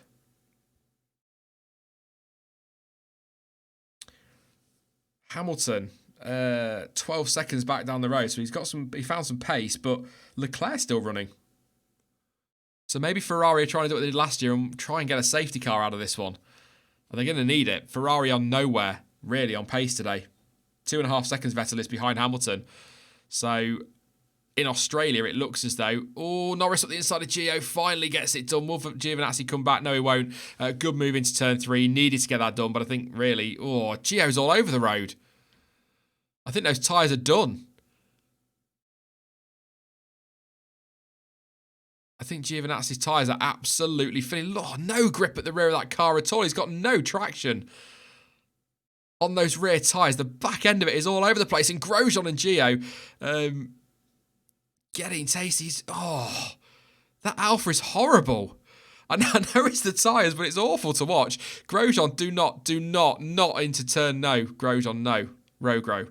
Not into turn 11 and 12, for God's sake. But yeah, Gio's got absolutely no traction. He needs to pit. He's going to lose so much time. Grosjean's gone for it, and that should be done and dusted. Grosjean does get through, and I think next up will be Sergio Perez to make that move. Perez nearly went straight for it, but Gio's got to pit. He's got to pit. He hasn't pitted. Wow. Quickly through the running order then. Just wait and see if Perez gets the move done on Gio now. As he goes defensive, and yep. Nice and easy from from Perez, sorry. And then right behind him is Alex Albon, I would think. Giovinazzi's about to get done by Albon as well. Down the outside into 3, and there'll be no traction for Gio when he gets there. So that should be... Albon should be able to get down the outside there, but... Gio squeezing him out of road there. Didn't get it done, Albon. Right, running order, super quickly. Valtteri Bottas currently leading 9.2 seconds clear of Charles Leclerc. Lewis Hamilton in 3rd, 4.4 seconds behind Leclerc. Vettel 2.8 behind Hamilton. Verstappen in 5th, 2 seconds behind Vettel. Personal best lap, 1:27.6. A second quicker than both Hamilton and Vettel ahead of him. Watch Max Verstappen. Lance Stroll currently in 6th place, yet to stop. He just pits as I say that. Pierre Gasly 7th, he's yet to stop. His lap times are pretty solid as well, 28.4 for Gasly. Magnus and everyone's going to climb a place now. Magnus is going to jump up to 7th. Where's Stroll going to come out? Hulkenberg will move up to 8th. Kimi Raikkonen should move up to 9th. Stroll currently drops to 10th. That should see Kvyat through, I would think. I think Stroll's going to... Just waiting for Stroll to come out the pit lane, I think, as Kvyat does a purple final sector. I think Lance Stroll has ended up in the points here. He has, P10 for Lance Stroll. Daniel Kvyat 11th, Lando Norris 12th, Romain Grosjean 13th, Sergio Perez in 14th place, Alex Albon 15th, Antonio Giovinazzi finally comes into the pits. 16th place for him, Daniel Ricciardo down in 17th after that incident on the first lap. On the start-finish straight. George Russell 18th, Kubica 19th, and Carlos Sainz is the only retirement at the moment. But Bottas still absolutely flying out there, as is Max Verstappen. Let's see what this next one is across the line. So this last lap, Bottas did a 27.5, Hamilton a 28.9. Vettel a 28.7, Verstappen a 27.9. Can we, Gio's pit stop's important. It was a sticky right, left front. But we need to be getting down as Leclerc finally pits to Max Verstappen. He is getting very close to the back of that Ferrari. And Charles Leclerc has finally pitted as well. But Ferrari have got no pace. But then again, neither has Lewis Hamilton. 15.2 seconds.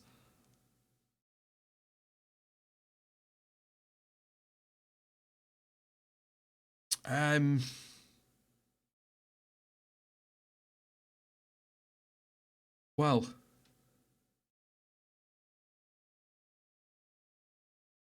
I don't know I don't know what to read into this at all. I know, again, for the millionth time this weekend, it's Australia. We can't really read too much into it. Justin says that Hamilton says, I can't make it to the end on these tyres.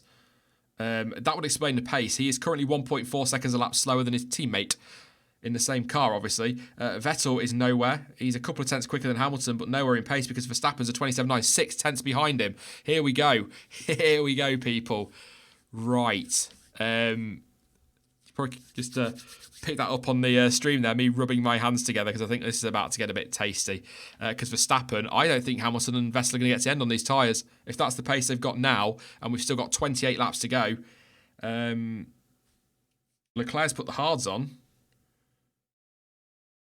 I wonder. Verstappen P2, Leclerc P3.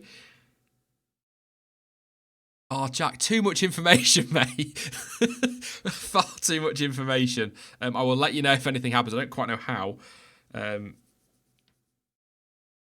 ST's late up, as I predicted.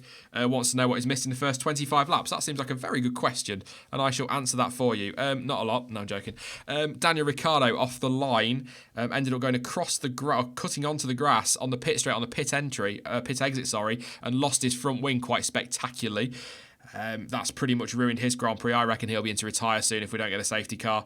Valtteri Bottas has pretty much dominated, got the better start off the line. Stunning. Stunning drive from Bottas so far. Dare I say one of his best in a Mercedes? Early days just yet. Max Verstappen is the man on the move, and Carlos Sainz's car caught fire. That's what you've missed. I've seen somebody in chat putting Z's, slicey dicey. What I would call this, aside from the question marks around Hamilton and Vettel's pace, I would call this classic Australia. We're all very excited to have F1 back. We're all delighted to have F1 back, but not a huge amount's happening. Very twitchy at the back of that Ferrari. So I wonder if those tyres are gone. Max Verstappen is going to be going for it here with that DRS. Into turn one, I reckon. I'm cringing as I say it. Max Verstappen going to go for the move down the outside into turn one on Sebastian Vettel. He'll get a better run all the way down to turn three. Verstappen's super hot on those tyres at the moment. He's going to try down the outside. I think he's got him. Verstappen is through, I believe. Vettel tries to keep it in there, but Verstappen takes P3 from Sebastian Vettel as Charles Leclerc sets the fastest lap of the race. Daniel Ricciardo is retiring, as I kind of predicted there. And now, next up the road is Lewis Hamilton. Whoa. Turbo Fan Lover says, yeah, this is more interesting than I expected.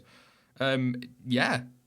Australia's it's rarely a thrilling race.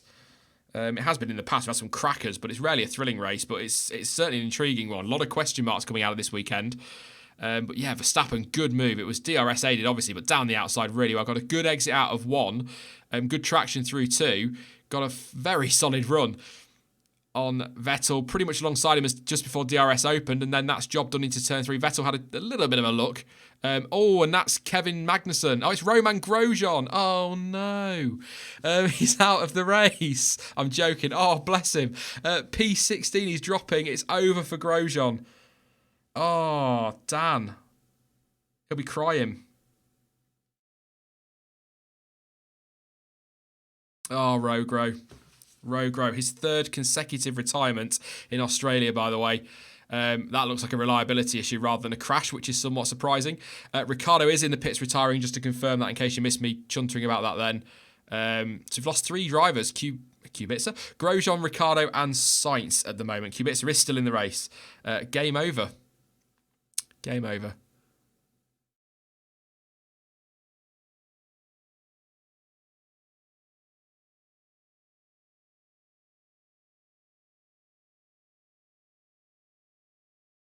Oh, I'm a little bit disappointed. I'm actually disappointed. Who'd have thunk it? Dan is going to be on the cooldown rumournette, or he was going to be if he's up. But it'll be emotional. It'll be emotional. I'm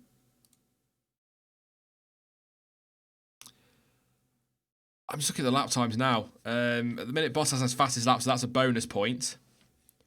Gasly's got 12 seconds back to Magnussen, yet to stop. So K-Mag's got a couple. Who's going to go for fastest lap towards the end of the race then? Hamilton does a personal best finally.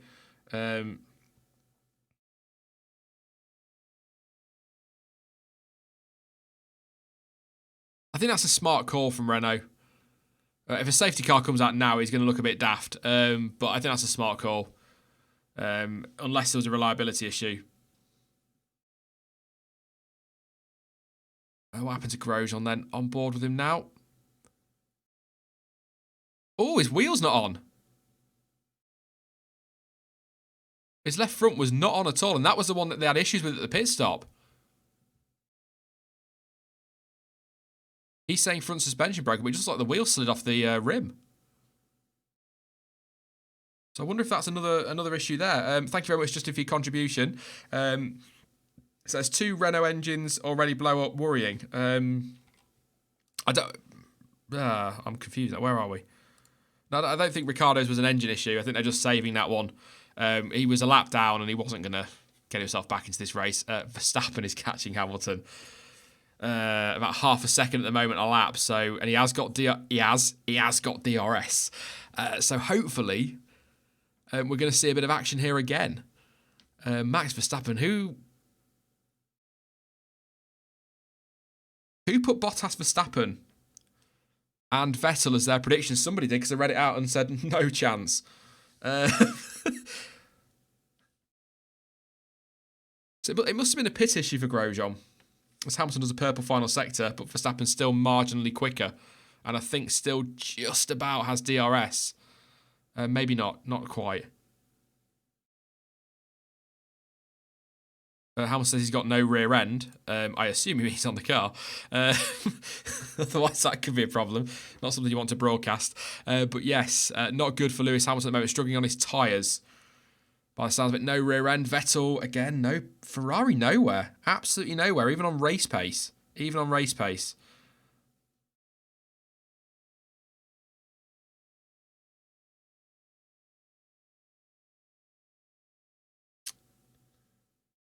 I'm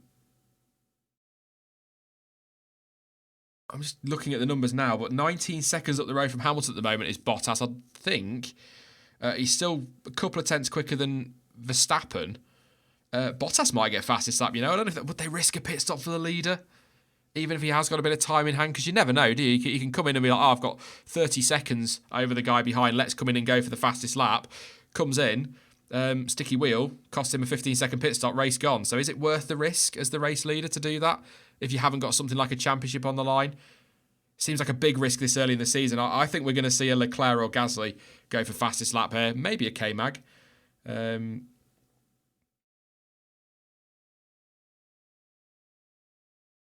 Hamilton and Vettel need to get a move on if they do need to make a second stop.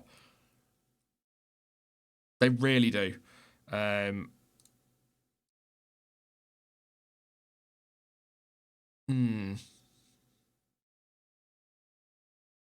27.4. And Martin Brother said it in commentary, just reading that. Then Daniel Kvyat, the only other man inside the 127s, down in 11th. 127.9. Matching Bottas's pace. What?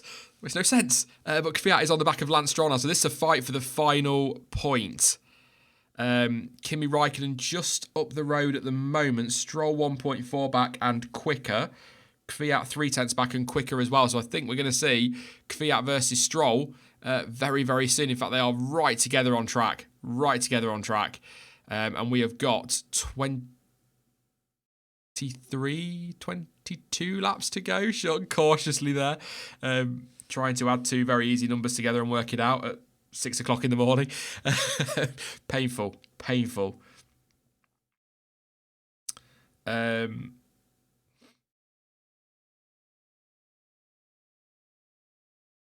2019 will be the year of the number 2 drivers and Verstappen. That'll do. Nothing against the number 1 drivers, of course, but that would do, wouldn't it? That'd be tasty. Kubica right down the back. What happened to Kubica on the first lap? Some people said earlier that he hit the back of the car ahead, and he had to pit for repairs, but I've not seen a replay.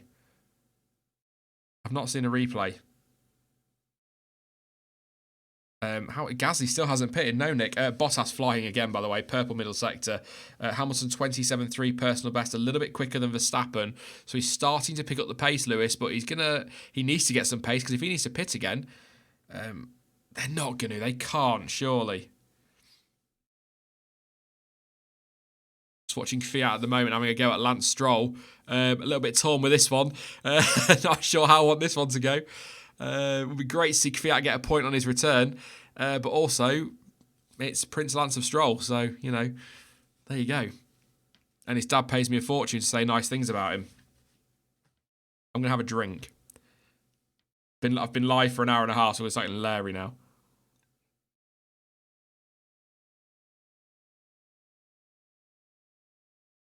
Nick wants to know what F10998 means. 998th race. We're 2 away from the 1,000. Obviously, I don't know how to explain that. But yeah, China will be the 1,000th Grand Prix. It's a big countdown at the moment. I don't know what they're going to do. Not seeing any big confirmation of anything for China. I'd like to do something. I still think a racing classic liveries would be absolutely brilliant. It's not going to happen. Sponsors and whatnot these days. It's not going to happen. So, yes.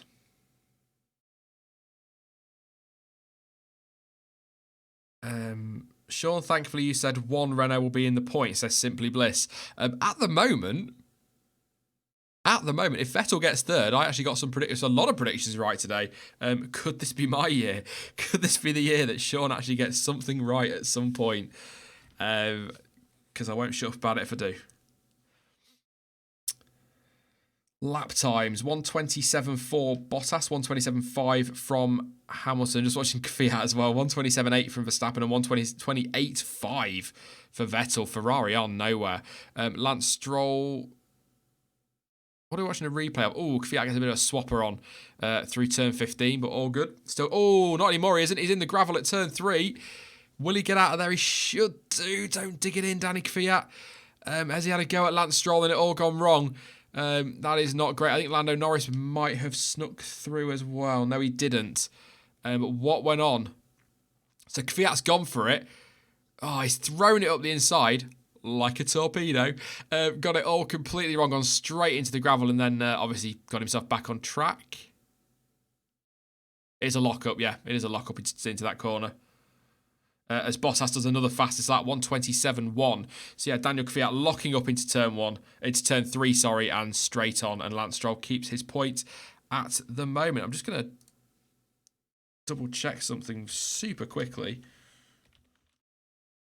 See what we've got going on here. Let's have a look. So Bottas did the fastest lap again. Last year's fastest lap was a 25.945. So we're still a way off that at the moment, but 27.1. 324,000 people apparently in attendance in Australia, in Melbourne, Albert Park. As into the pits finally comes Pierre Gasly. Now, has he managed to rescue a point? He's going to come out, I think, behind... Oh, costly for Kvyat, that one. That trip across the gravel, I think, is going to mean that Kvyat is going to end up behind Gasly. Will he have a go down into turn 3? Will he be allowed to have a go? I don't think that'll stop Kvyat anyway. He's going to have a look down the outside, but Gasly's got the inside for 3. Will he? No. He's not going to fight it, Gasly, so he needs to get some temperature in those tyres. So Gasly down to 12th after his pit stop. 11th, sorry. So he's going to have to scrap Kvyat for that point with the fresh set of tyres. He could catch Lance Stroll as well. Maybe Kimi, but Gasly could be on for points here. Could be on for points. Soft tyre on as well, which he'll easily be able to run to the end from here. So, yes.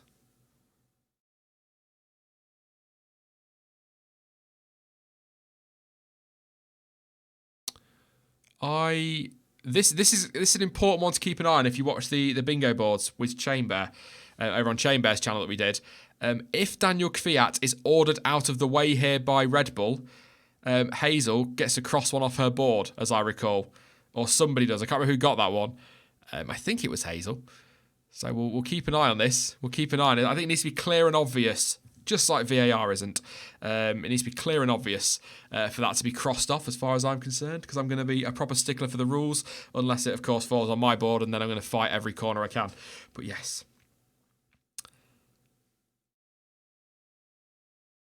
Gasly getting very close to Kvyat. Let's see. I think this is going to have to be a move. I can't see Kvyat jumping out of the way. Bottas now 20 seconds up the road from his teammate. Verstappen still marginally quicker than Hamilton and 1.5 seconds back. Gasly didn't get it done into turn 3. So Verstappen very much here on for second place, particularly if that Mercedes needs to pit.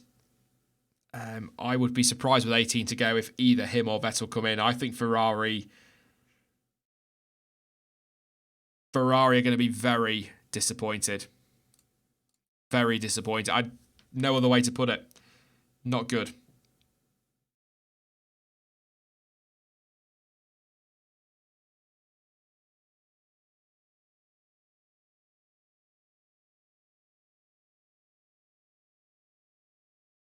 We've lost Grosjean. We've lost Ricciardo. We've lost Sainz at the moment.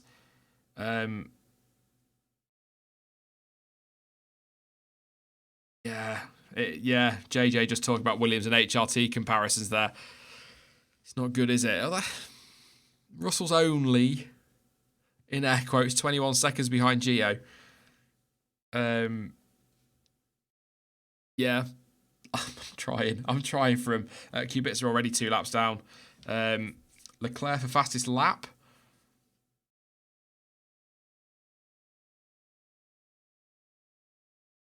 Gasly thought about it in turn 1. He doesn't seem to get good, despite the better tyres, he doesn't seem to get a good run off that first chicane.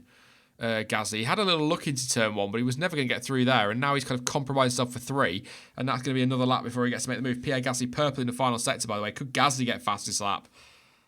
Perhaps that could happen here, because he's got to go for it, hasn't he? Magnussen personal best, Hulkenberg personal best, Albon personal best as well.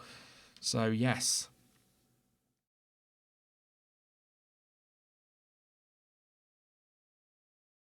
Somebody in the chat saying that Vettel has a problem with the MG UK. I've not seen it. I'll keep an eye on the onboards, see if we spot anything on his lights, but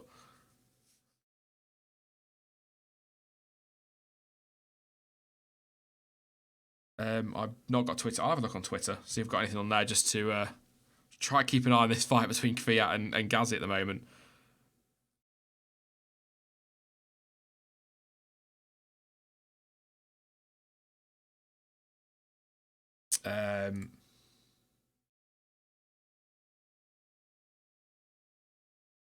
Okay, I've just had a message from Planet F1. Just let me know there's an issue with some of the timing. So that might be why I've got some problems this end. So they've got somebody trying to get it sorted as quickly as possible. But it's all good. First race of the season, teething problems. It comes for all of us. So yes, no problem. We'll get that sorted for the next one.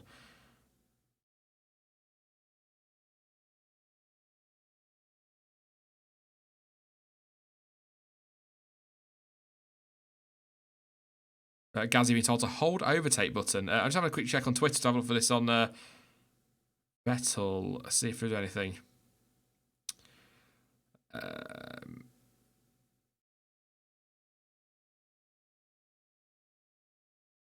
I probably shouldn't go on Twitter. It's a dangerous place to go when you're streaming live.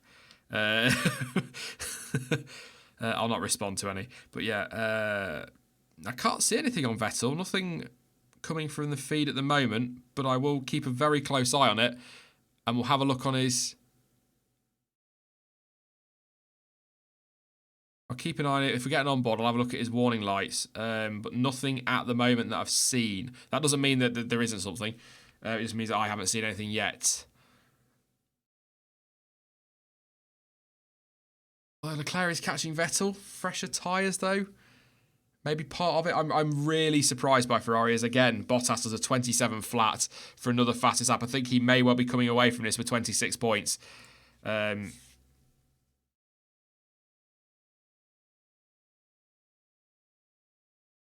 and again, it's Australia. Ferrari last year, 7/10 off in qualifying. Vettel won the race because of a VSC and a Mercedes calculation error, and then he went and stuck it on pole for the next 3 races. 2 certainly. So it's not a representative track, but this is not a great start at all for Ferrari, given that they came into this season as arguably the favourites. According to a lot of people. Does it look like they can follow a little closer with the new regs? I think so. It says Flying Tiger. They certainly seem to be.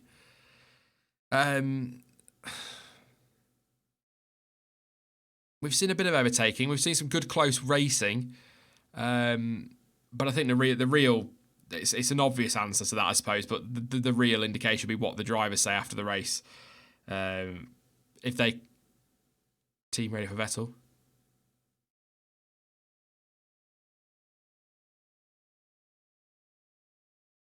Vettel asking why they're so slow.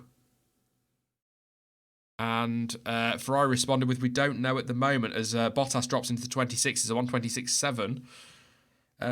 But yeah, we've definitely seen closer racing. But it's difficult around Albert Park, because this has just been another... aside from the surprises around certain people's positions, it's been a pretty typical Australian Grand Prix. Great to see F1 back, but it's not going to be a race that we remember come the end of the season. Let's put it that way. But I still love the Australian Grand Prix. Great place for a race. Sponsored by Melbourne. But yeah, it's 24.6 the gap between Bottas and Hamilton. Verstappen still marginally quicker than Lewis at the moment. I think the comments in chat about the MG UK are right, because Vettel is being Leclerc's cruising up behind Vettel. A couple of laps ago was a few laps ago was in 1 minute 30s. Now he's 1:28.5. Leclerc 1:27.5. So I think Vettel's got a problem here.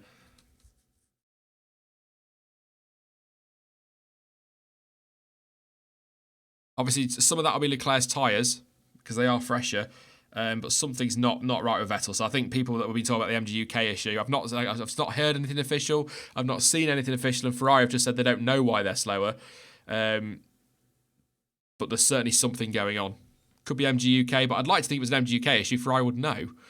But they're saying they don't know, so we'll see. Kvyat has dropped Gasly. Good spots. Who said that? Gaming Central. Yes, absolutely. 2.2 seconds up the road.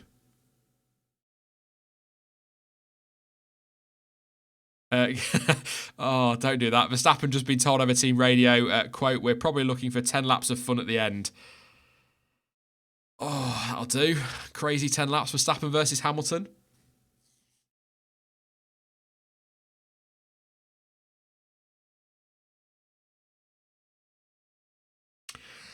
Davey T says, finally got on a break from work. Anything crazy happening? Oh, working on F1 day. First race of the season, you're working. Oh, I'm sorry, mate. That's awful. It's been. I was just saying, classic Australia, but it's been a good race. I've enjoyed it. How much of that is because F1's back, I don't know, but it's fantastic to see Valtteri Bottas not just winning, but frankly dominating this race. 24.9 seconds clear of his teammate. Max Verstappen is on it as well. He looks good. He should be third, possibly second. His team letting him have 10 laps of fun at the end. So yeah, Vettel has some sort of issue because Leclerc is cruising up to the back of it at the moment. But Ferrari, the big story I think is the lack of Ferrari's pace. Not good at all. But really, talking points. Ricciardo out of his first race for Renault at his home Grand Prix after an incident at the start, which saw him lose his front wing, hitting the grass. Some people saying hitting a gutter on the pit exit down to the run to turn 1, damaged his front wing. He's pulled over and retired. Carlos Sainz's car caught fire. Romain Grosjean's wheel came off, reminiscent of last year. Kubica had some sort of incident that I've not seen. I think Lance Stroll's a good story as well, going from 16th to 9th on a really good strategy. Lots of close racing, not a huge amount of overtaking, but a bit. It seems to be more than we saw, or it feels like there's more than we saw last year. I don't know what you guys... I'm trying to think back to last season, but it feels like we've seen more overtaking than we did a year ago. On the sort of a year ago, by the way. random moment. I was looking back at last year's figures, and obviously the race was a week later last year, and the channel hit 20k subscribers on my birthday, which is next Sunday, by the way. Just saying. So yeah, it hit 20k subs, and I was looking at my numbers today. We're getting towards 64,000. So that's 44k in a year. That's absolute mad. Absolutely madness. So again, massive thank you, as I always say to you all. It's great to have you as part of this awesome little community we've got here.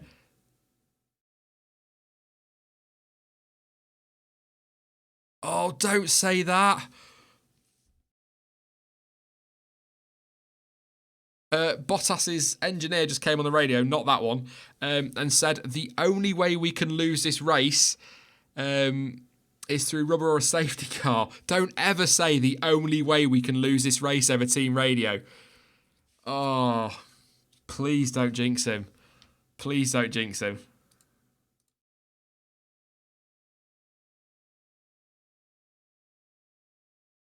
Oh, dear.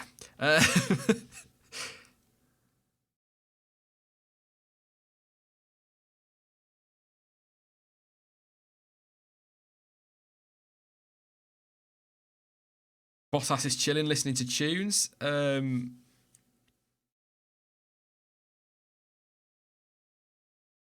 that's not good. That's made me a little bit uneasy. Leclerc is going to be up on the back of Vettel. I think Vettel's going to be moved out of the way here.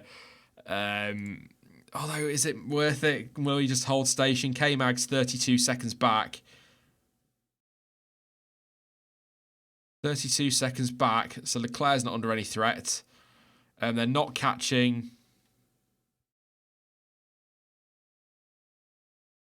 anybody ahead of them. We'll see. We'll see. But Leclerc is catching Vettel comfortably, whatever's going on with Vettel's car.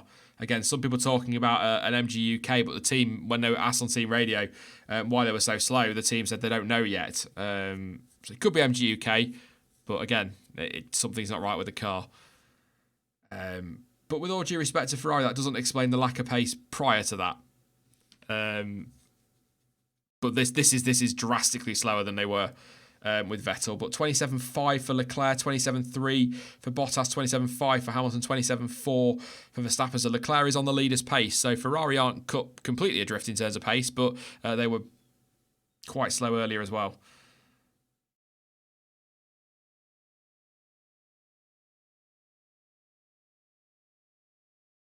They can't favour a driver at this point as they don't want to lose Leclerc motivation to beat his teammate. Well, they said back in February they'd be favouring Vettel this season. But when one car's got a reliability issue, potentially reliability issue, there's no point him holding up his teammate. We've got Pierre Gasly on the back of Fiat again now. So he's caught him up again. Lance Stroll only 8/10 clear. Oh, that's a fight, isn't it? Stroll, Fiat and Gasly. This could get tasty. Max Verstappen is a little bit slower than Hamilton on that last lap.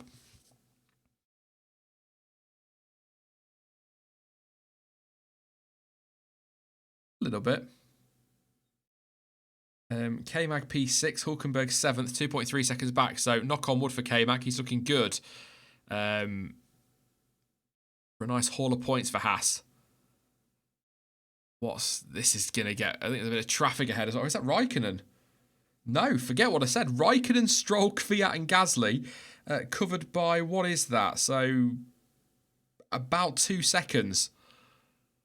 Oh, this will get nice. This will be tasty. I think, back to that question earlier, I think these cars are, Twitch from Fiat, able to follow much closer than they were last year. So, good start.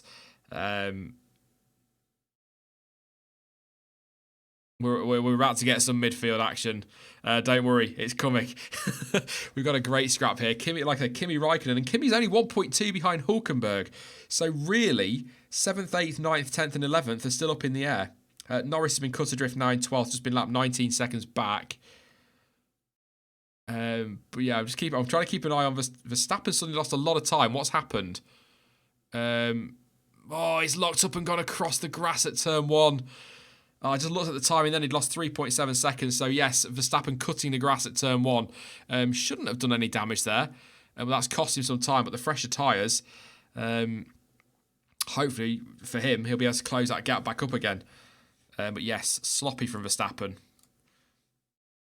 I just caught. I looked at the tires. What? Verstappen is purple in sector 2 though, so the speed is still there.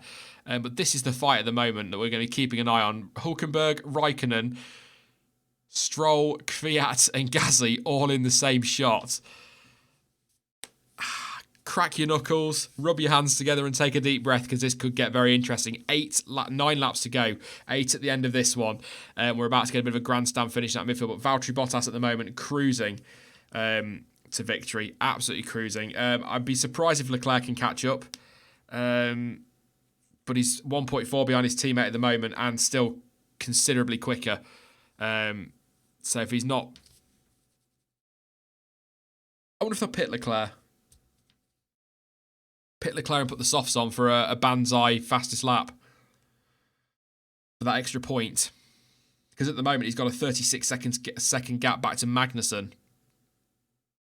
I'd be surprised if he put the hards on. Max to Leclerc is 14.4 seconds.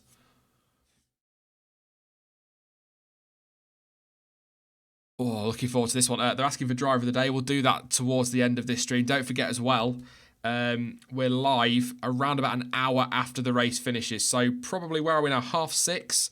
So probably getting on for 8 o'clock UK time. About an hour and a half from now, we'll be live with race reaction, not a review, race reaction. I've got Jonty, I think, with me, and Dan as well. So, yes. Can I just say as well, by the way, very quickly while this gets all juicy, some debris in turn 1 on the line there. I don't know where that's come from. No. Gaz having a little look at Kvyat, who's just having a look at Stroll as well. Gaz having a look right outside of 4. Don't try that one, mate. That's not going to come off very well. But Kvyat seems to be struggling a little bit for grip. But I was just going to say, these watch-alongs last year were really tough on my own, and I always like to have a guest with me if I could. But having done all those testing streams, these are definitely easier now. Plenty to talk about, even if I have to resort to the likes of pot noodles. But Leclerc, is it within DRS of his teammate? I think Ferrari should swap them here. I really do. But then at the same time, I also think Ferrari might want to pit Leclerc, put on the softs and go for fastest lap, because he's got the gap back to Magnussen. He's not going to catch Verstappen, and Vettel ain't going to be able to do fastest lap if he's got problems. So Kvyat hit the grass at turn 1 apparently, which would explain the debris there. Might explain as well why he's struggling for pace.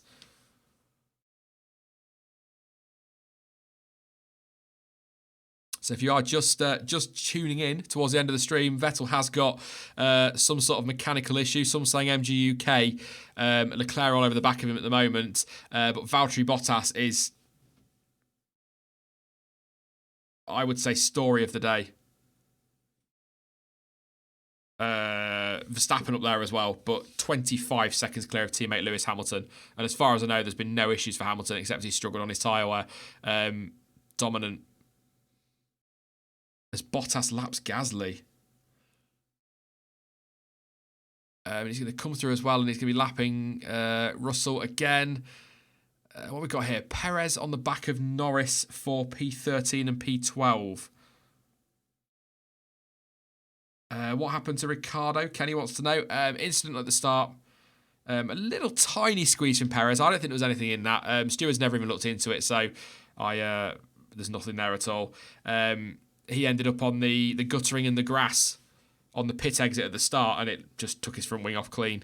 Ended up having to pit and then ended up a lap down, and they just decided to pull him in and retire him by the look of it. Save the engine and that. He was never going to get back into it. No safety car, by the way, which is odd. We've had a safety car at the last 4 Australian Grand Prix and nothing at the moment. There are still a few laps to go.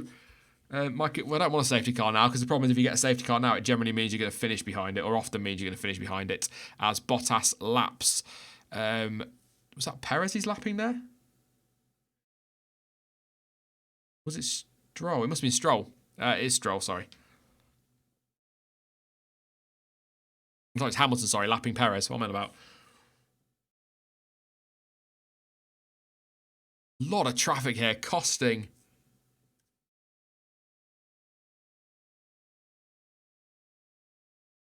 Crofty just speculating about fastest lap at the moment. Bottas was told on team radio they currently hold it.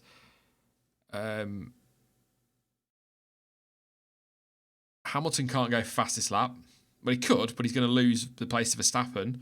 Vettel ain't got the pace. He's got problems. He's not going to go fast. I would. If I were Ferrari, this is where it starts to pay off. Well, not pay off, but starts to get us speculating. If I were Leclerc and I were Ferrari, I'd pit him for softs this lap or the next lap and just go for it. Because he's not going to get, unless there's a problem in the pit stop, which I guess is a risk, he's not going to get caught by Magnussen. And the team aren't going to let him pass Vettel. So, go for it. Even if Bottas, at least try. Because I think Ferrari, it would be something. It would be something for them. I'm just looking, anyone else got a gap in the top 10? I think it is only Leclerc. I mean, Bottas can pit if he wanted to, but it'd be a bit daft to.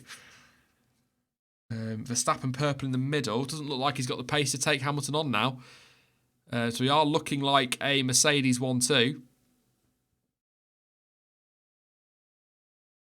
Still 5 laps to go.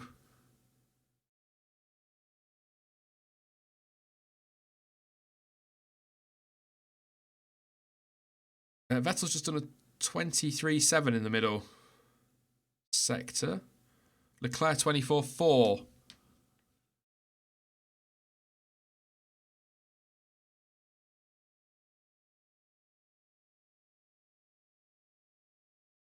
$26.9. I'm just looking at the laps. I just wonder if Verstappen can get Hamilton, but he's a couple of seconds back.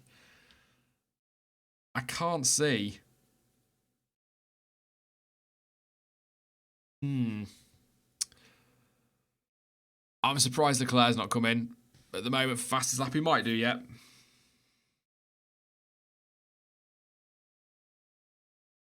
Yeah, I was just pondering that, Judith, funnily enough. I did mention it earlier, didn't I, about risking it for the race leader, whether it's worth it. But I think the gamble's worth it for Leclerc. 34 seconds to Magnussen. He'd have to have a pretty diabolical stop. Yeah, it's whether it's... Yeah, this is it. It's what the team does... It's whether the team think the gamble's worth it for 1 point, isn't it? That's it. As we've seen last year with Haas, it can go wrong very easily in a pit stop. As we've seen with Ferrari in recent years, it can go very wrong in a pit stop as well. Verstappen's on the move, by the way. Personal best in the first sector. Purple in the middle. 1.3. He is going for it. We could get a grandstand finish here at the front, but it's this battle in the midfield that I'm watching. Stroll falling back off Raikkonen. But Kvyat still only a second off. Gasly right on the back of Kvyat. This is for a point. This is for the last point. As Verstappen sets the fastest lap of the race, 1:26.5. Bottas responds with a purple first sector. It's like qualifying. Yes. Verstappen 26.5.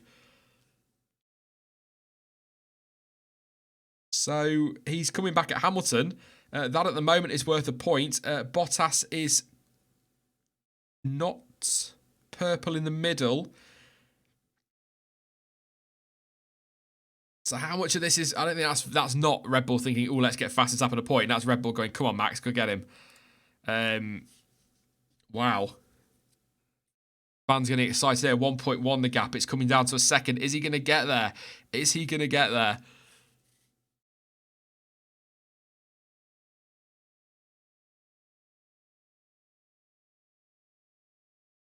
Oh, that was a good team radio. Told to concentrate getting Hamilton, but he's just talked about games being played behind. I assume he's talking about Ferrari, people backing off for quali modes. So are Ferrari going to go for it with Leclerc? He's on the hards. What was Leclerc? 1:30 that lap. He's falling back, Leclerc. Are Ferrari going to go for it? He's losing time, Leclerc.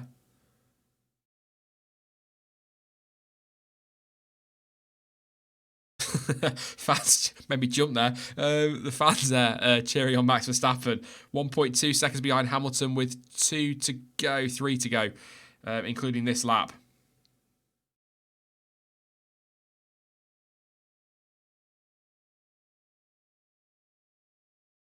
This is...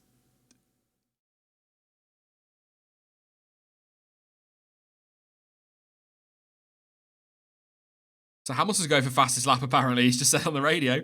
So they are taking it seriously at the sharp end of the grid. I didn't know if they would. Leclerc falling back, though. Will he pit? Go for it. Well, he's going to have to do it now. As Verstappen goes purple in the middle. And the gap is less than a second. That's going to be DRS for Verstappen. If he can keep that gap under a second. And Gasly all over Kvyat still cannot get it done. We are in for a bit of a decent finish this race.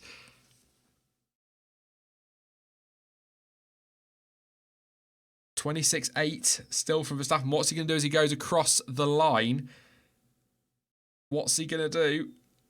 I'm just watching the lap times now. Hamilton does a 26.9. Verstappen a 26.6. It is purple in the final sector. And is that the fastest lap as well? I think it might be. As Bottas responds with a purple first sector. It is like qualifying on a Sunday.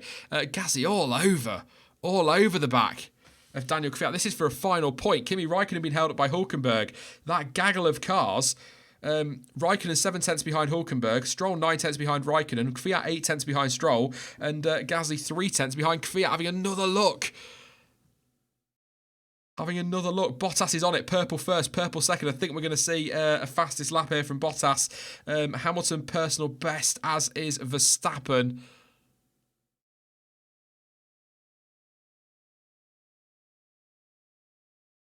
Oh. Gasly has got to get the move done. Twitchy from Kvyat. Definitely twitchy. Hamilton personal best and Verstappen personal best. The gap is still around a second. Bottas goes purple. 25.5. That's that. Good night. And that is the fastest lap of the race. And it's faster. 4 tenths quicker than last year's fastest lap of the race. Don't forget, these cars were apparently 1.5 seconds slower than they were last year. And he's just gone 4 tenths quicker than last year's fastest lap. Personal best for Hamilton and for Verstappen. I think Hamilton's just about got Verstappen covered here. It is still under a second, but I think he's just about got him covered as we enter the final lap of the race. But the scrap is all between Raikkonen, Hülkenberg, Stroll, Gasly, Kvyat. That little gaggle there.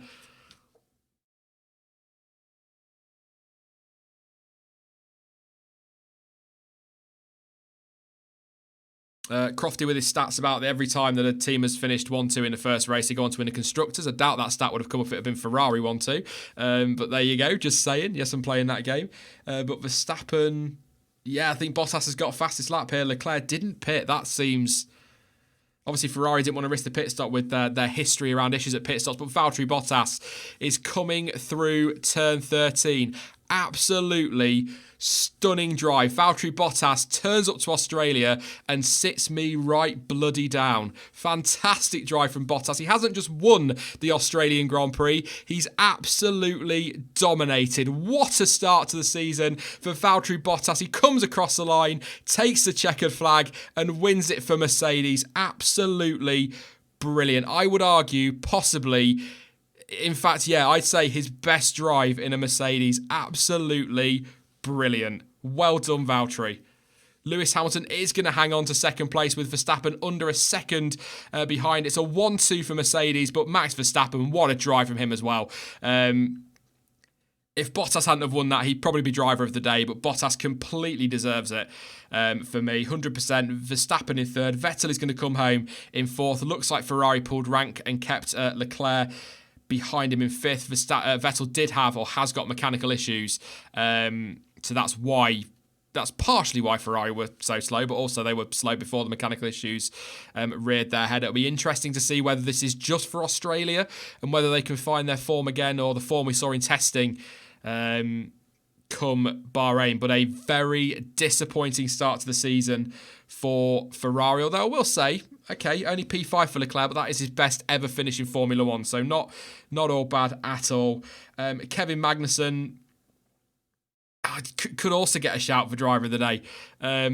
Sixth place as he comes through, now going to cross the line, but I can't look beyond Valtteri Bottas. Yeah.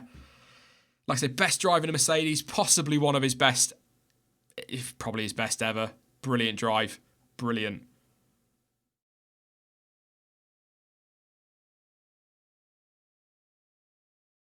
He's happy on team radio.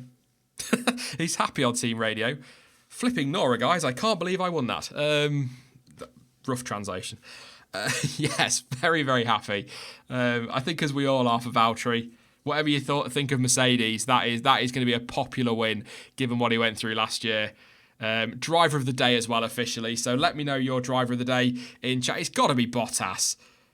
But if it's not Bottas, I'd be tempted to say Verstappen. Magnussen has come home in 6th place. Hulkenberg 7th. I'll run through the order in just a moment. I just need to put my tweet out ready for the post-race stream. I thought that was a bloody good race. I thought that was a really good race. Definitely can follow better. Also, Stroll P9, by the way. That's dog turd Stroll in some people's opinions. Up in P9. Really good strategy today for him. But let's run through the order as they all head round to the podium. I can close my refresh screen now. Bottas won the race 20 seconds up the road from teammate Lewis Hamilton. Max Verstappen, a very good 3rd place for him as well. Sebastian Vettel had issues in 4th place, possibly in MG UK. We'll keep an eye out for any news on that one. Charles Leclerc 5th, his best ever finish in Formula 1, but Ferrari, frankly, nowhere today. Nowhere, really, all weekend in the end. 6th place for Kevin Magnussen, where he probably should have finished last year at worst. But obviously things didn't work out for Haas, but great performance from him. Nico Hulkenberg held on to 7th place. Kimi Raikkonen in 8th, his first points for Alfa Romeo. Really good start to the season for him. 9th for Lance Stroll, as I was just saying there. Good lad. 10th place for Daniel Kvyat. Great to see Kvyat get a point on his return to Formula 1. He does like a point on his return to F1, doesn't he? He did it in 2017. When he had to cover for Gasly or Hartley. I can't remember which one, but Pierre Gasly recovered sort of to 11th, only 3/10 off a point. Very close. Lando Norris in 12th place. Sergio Perez down in 13th. I think we'll be very disappointed with that. Got caught in traffic and all sorts of stuff going on. Alex Albon 14th. Antonio Giovinazzi 15th. And then we've got George Russell 16th and Kubica down in 17th place. Romain Grosjean, Daniel Ricciardo and Carlos Sainz are your retirees. Grosjean with a loose wheel. Again, Ricciardo with a broken front wing had to pit and that cost him time. They decided to retire the car. And Carlos Sainz's car caught fire. Fastest lap, by the way, went to Valtteri Bottas. That is 26 points out of a possible 26. What a race. Look, for Australia, really good race. Really, really good race. I enjoyed that. Yes. Oh, that'll do. Bit more of that, please. Early days yet. Of course, we can't always take things too seriously in Australia. We don't know whether that's going to be the gap Mercedes actually have this season over the rest of the field, but if it is, then Red Bull are right in this fight for the championship. And Ferrari, I would expect Ferrari to bounce back in Bahrain. Traditionally, this is very much a Mercedes track, a bit like Spain. Spain is very much a Mercedes track as well, so we will see, but I'm not taking anything away from Bottas at all. Not at all. I'm preparing myself for the trolls coming out and going, oh, you criticise Bottas and look at what he's done. But if anybody who's genuinely listened to me knows, and anyone who's been following this channel since day one, June 2017, will know that if I criticise a driver, I'm criticising them because they've not performed. But I want nothing more for them to bounce back and show what they've got. And Bottas has done that in emphatic style today. Such a popular guy, such a lovely guy. Could he do it this year? I know, 21 races. If Bottas wins the championship this year, I'll go absolutely bananas. I don't know bananas, but why not? Long way to go, but fantastic performance. Absolutely fantastic. Don't worry, I honestly, Judith, I think they will be. I think this is just typical Australia. Mercedes do well. We saw in qualifying last year, and just if you take prior to Vettel's mechanical issues, he was within sort of 2.5 seconds of Hamilton consistently through the race. He fell a bit further back early on, but he was sort of 2 to 4 seconds during the race behind him, so that's not 7 or 8 tenths of a second a lap between Hamilton and Vettel. What Bottas has done today, I think, yeah, Hamilton looks thrilled with second place, as I'm sure you can imagine. It's the beard, says Flying Tiger. Absolutely. That's all he needed to do was go away and grow a beard. Yeah, I'm going to stop saying how good that was from Bottas because that's really solid. Just needs to Hamilton at the moment. Yeah, great start to the year. More than we could have hoped for as a team. Doesn't look thrilled.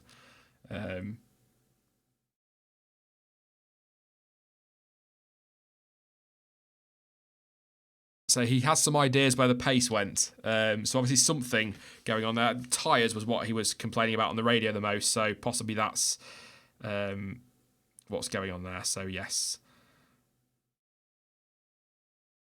Do you think the Ferrari package will suit purpose-built racetracks better? Yeah, I do. We saw it last year, didn't we? Ferrari were they. I don't like saying looked into the win last year because yeah, all right, they got lucky with the VSC and Mercedes cock up with their timings and their calculations, but Ferrari put themselves in a position to take advantage of that VSC. But then Bahrain. Vettel put it on pole, won the race. China put it on pole, could have won the race. Baku, if he'd not thrown up the inside into turn one after the safety car, could have taken the fight to Bottas there to win the race. So I think, yeah, I expect Ferrari to be back certainly stronger than they were this weekend.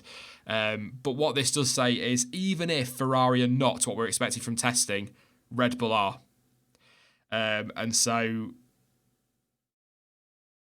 although there's going to be a lot of doom and gloom around social media, which I'm going to try and avoid today, about this Mercedes, certainly domination from Bottas' side of things, they're not going to have it all their own way this season. And what it also confirms, and I'll talk about a bit more about this in the cool-down room in about an hour-ish time, probably about 8 o'clock when we go live with that one. What this does confirm is that midfield is insanely tight, but also based on what we've seen in Australia, again, as I've said 3.2 million times this weekend, Australia is not representative of the rest of the season in the calendar. Kevin Magnussen and Haas are definitely fourth best at the moment. So yes.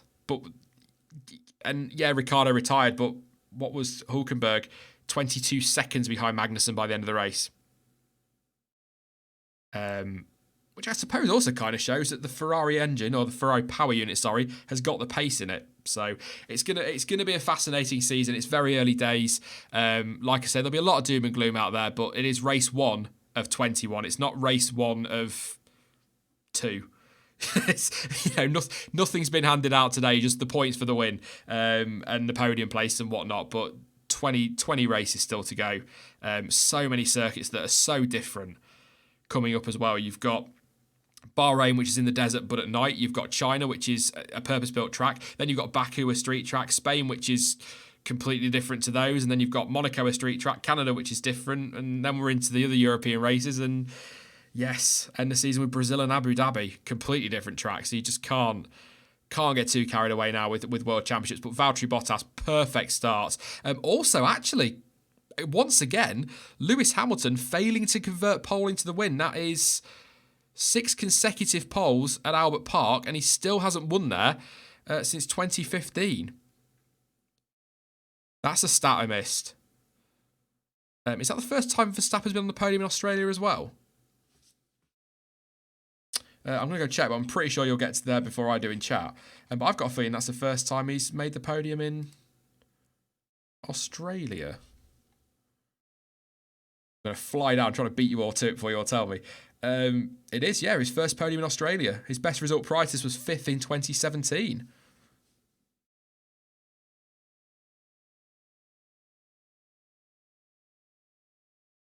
Bottas looked very emotional on that podium, understandably.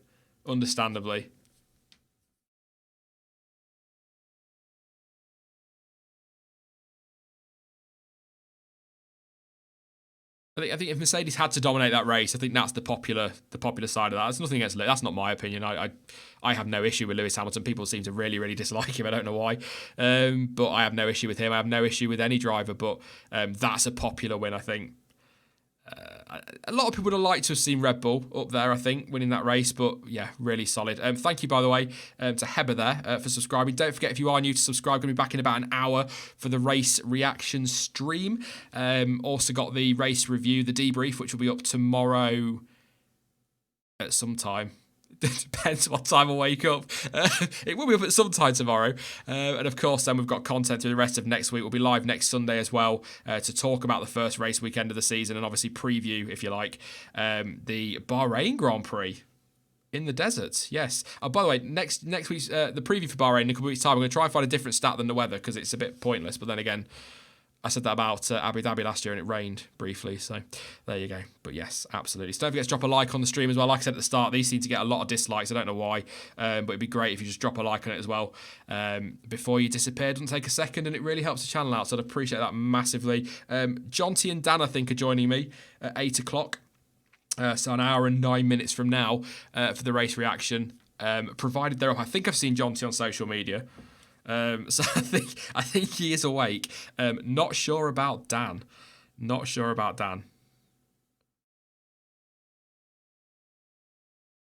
of you get. I'll tell you what we'll do then. Be cheeky. Actually, no, wait. I'll save that for the race reaction. I was going to do it now, but I'll save it. Yes, just waiting for the podium to finish, and then I shall disappear for this stream. I don't know how many tuned in the end. What we got to 1,500 at the moment, so that's really, considering the time of day, that's really, really solid. So thank you everybody for coming along. It's been fun. Lots to talk about in this race. I think last year it was quite a flat one at times. So yes. Jack said, Jonty awake. Dan looked at the result and went back to bed, probably crying, hiding under his duvet. Not going to be a happy boy. Not going to be a happy boy at all. So yes, thoroughly enjoyed it today. Great to have Formula One back, of course. That is the most important thing this weekend. Of course, the result matters. Of course, who's performed matters. But in the grand scheme of things this season, we'll be looking back at this and it's not me representative of the season. Bottas can win this World Championship. There's no doubt he could because he's in one of, if not the fastest car on the grid. But this will not be representative of the season. That is a quote that he's going to come back and haunt me really miserably in Abu Dhabi. I've got a horrible feeling about that one as Bottas wins the championship having won every race and Ferrari were nowhere all season. But we'll see. So, yes. I'm going to leave it there then for this stream. I'm just going to sit here and ramble otherwise. We'll get on some random topics. Thank you very much, everyone, for coming along. Like I said, going to be back in about an hour and 5 minutes now with the race reaction stream. The review will be up tomorrow, but we'll talk about that a little bit more in the stream later. It's been great having you with me. Great company as always, and great to interact with you all. Loads more to come today. But yeah, I'll see you in about an hour. Don't forget you can follow me over on social media. Links to Twitter, Instagram, Facebook, and of course to Discord are all in the description down below. But as ever, thank you for watching. I've been Sean. This has been the F1 Word, and until about 8 o'clock, goodbye.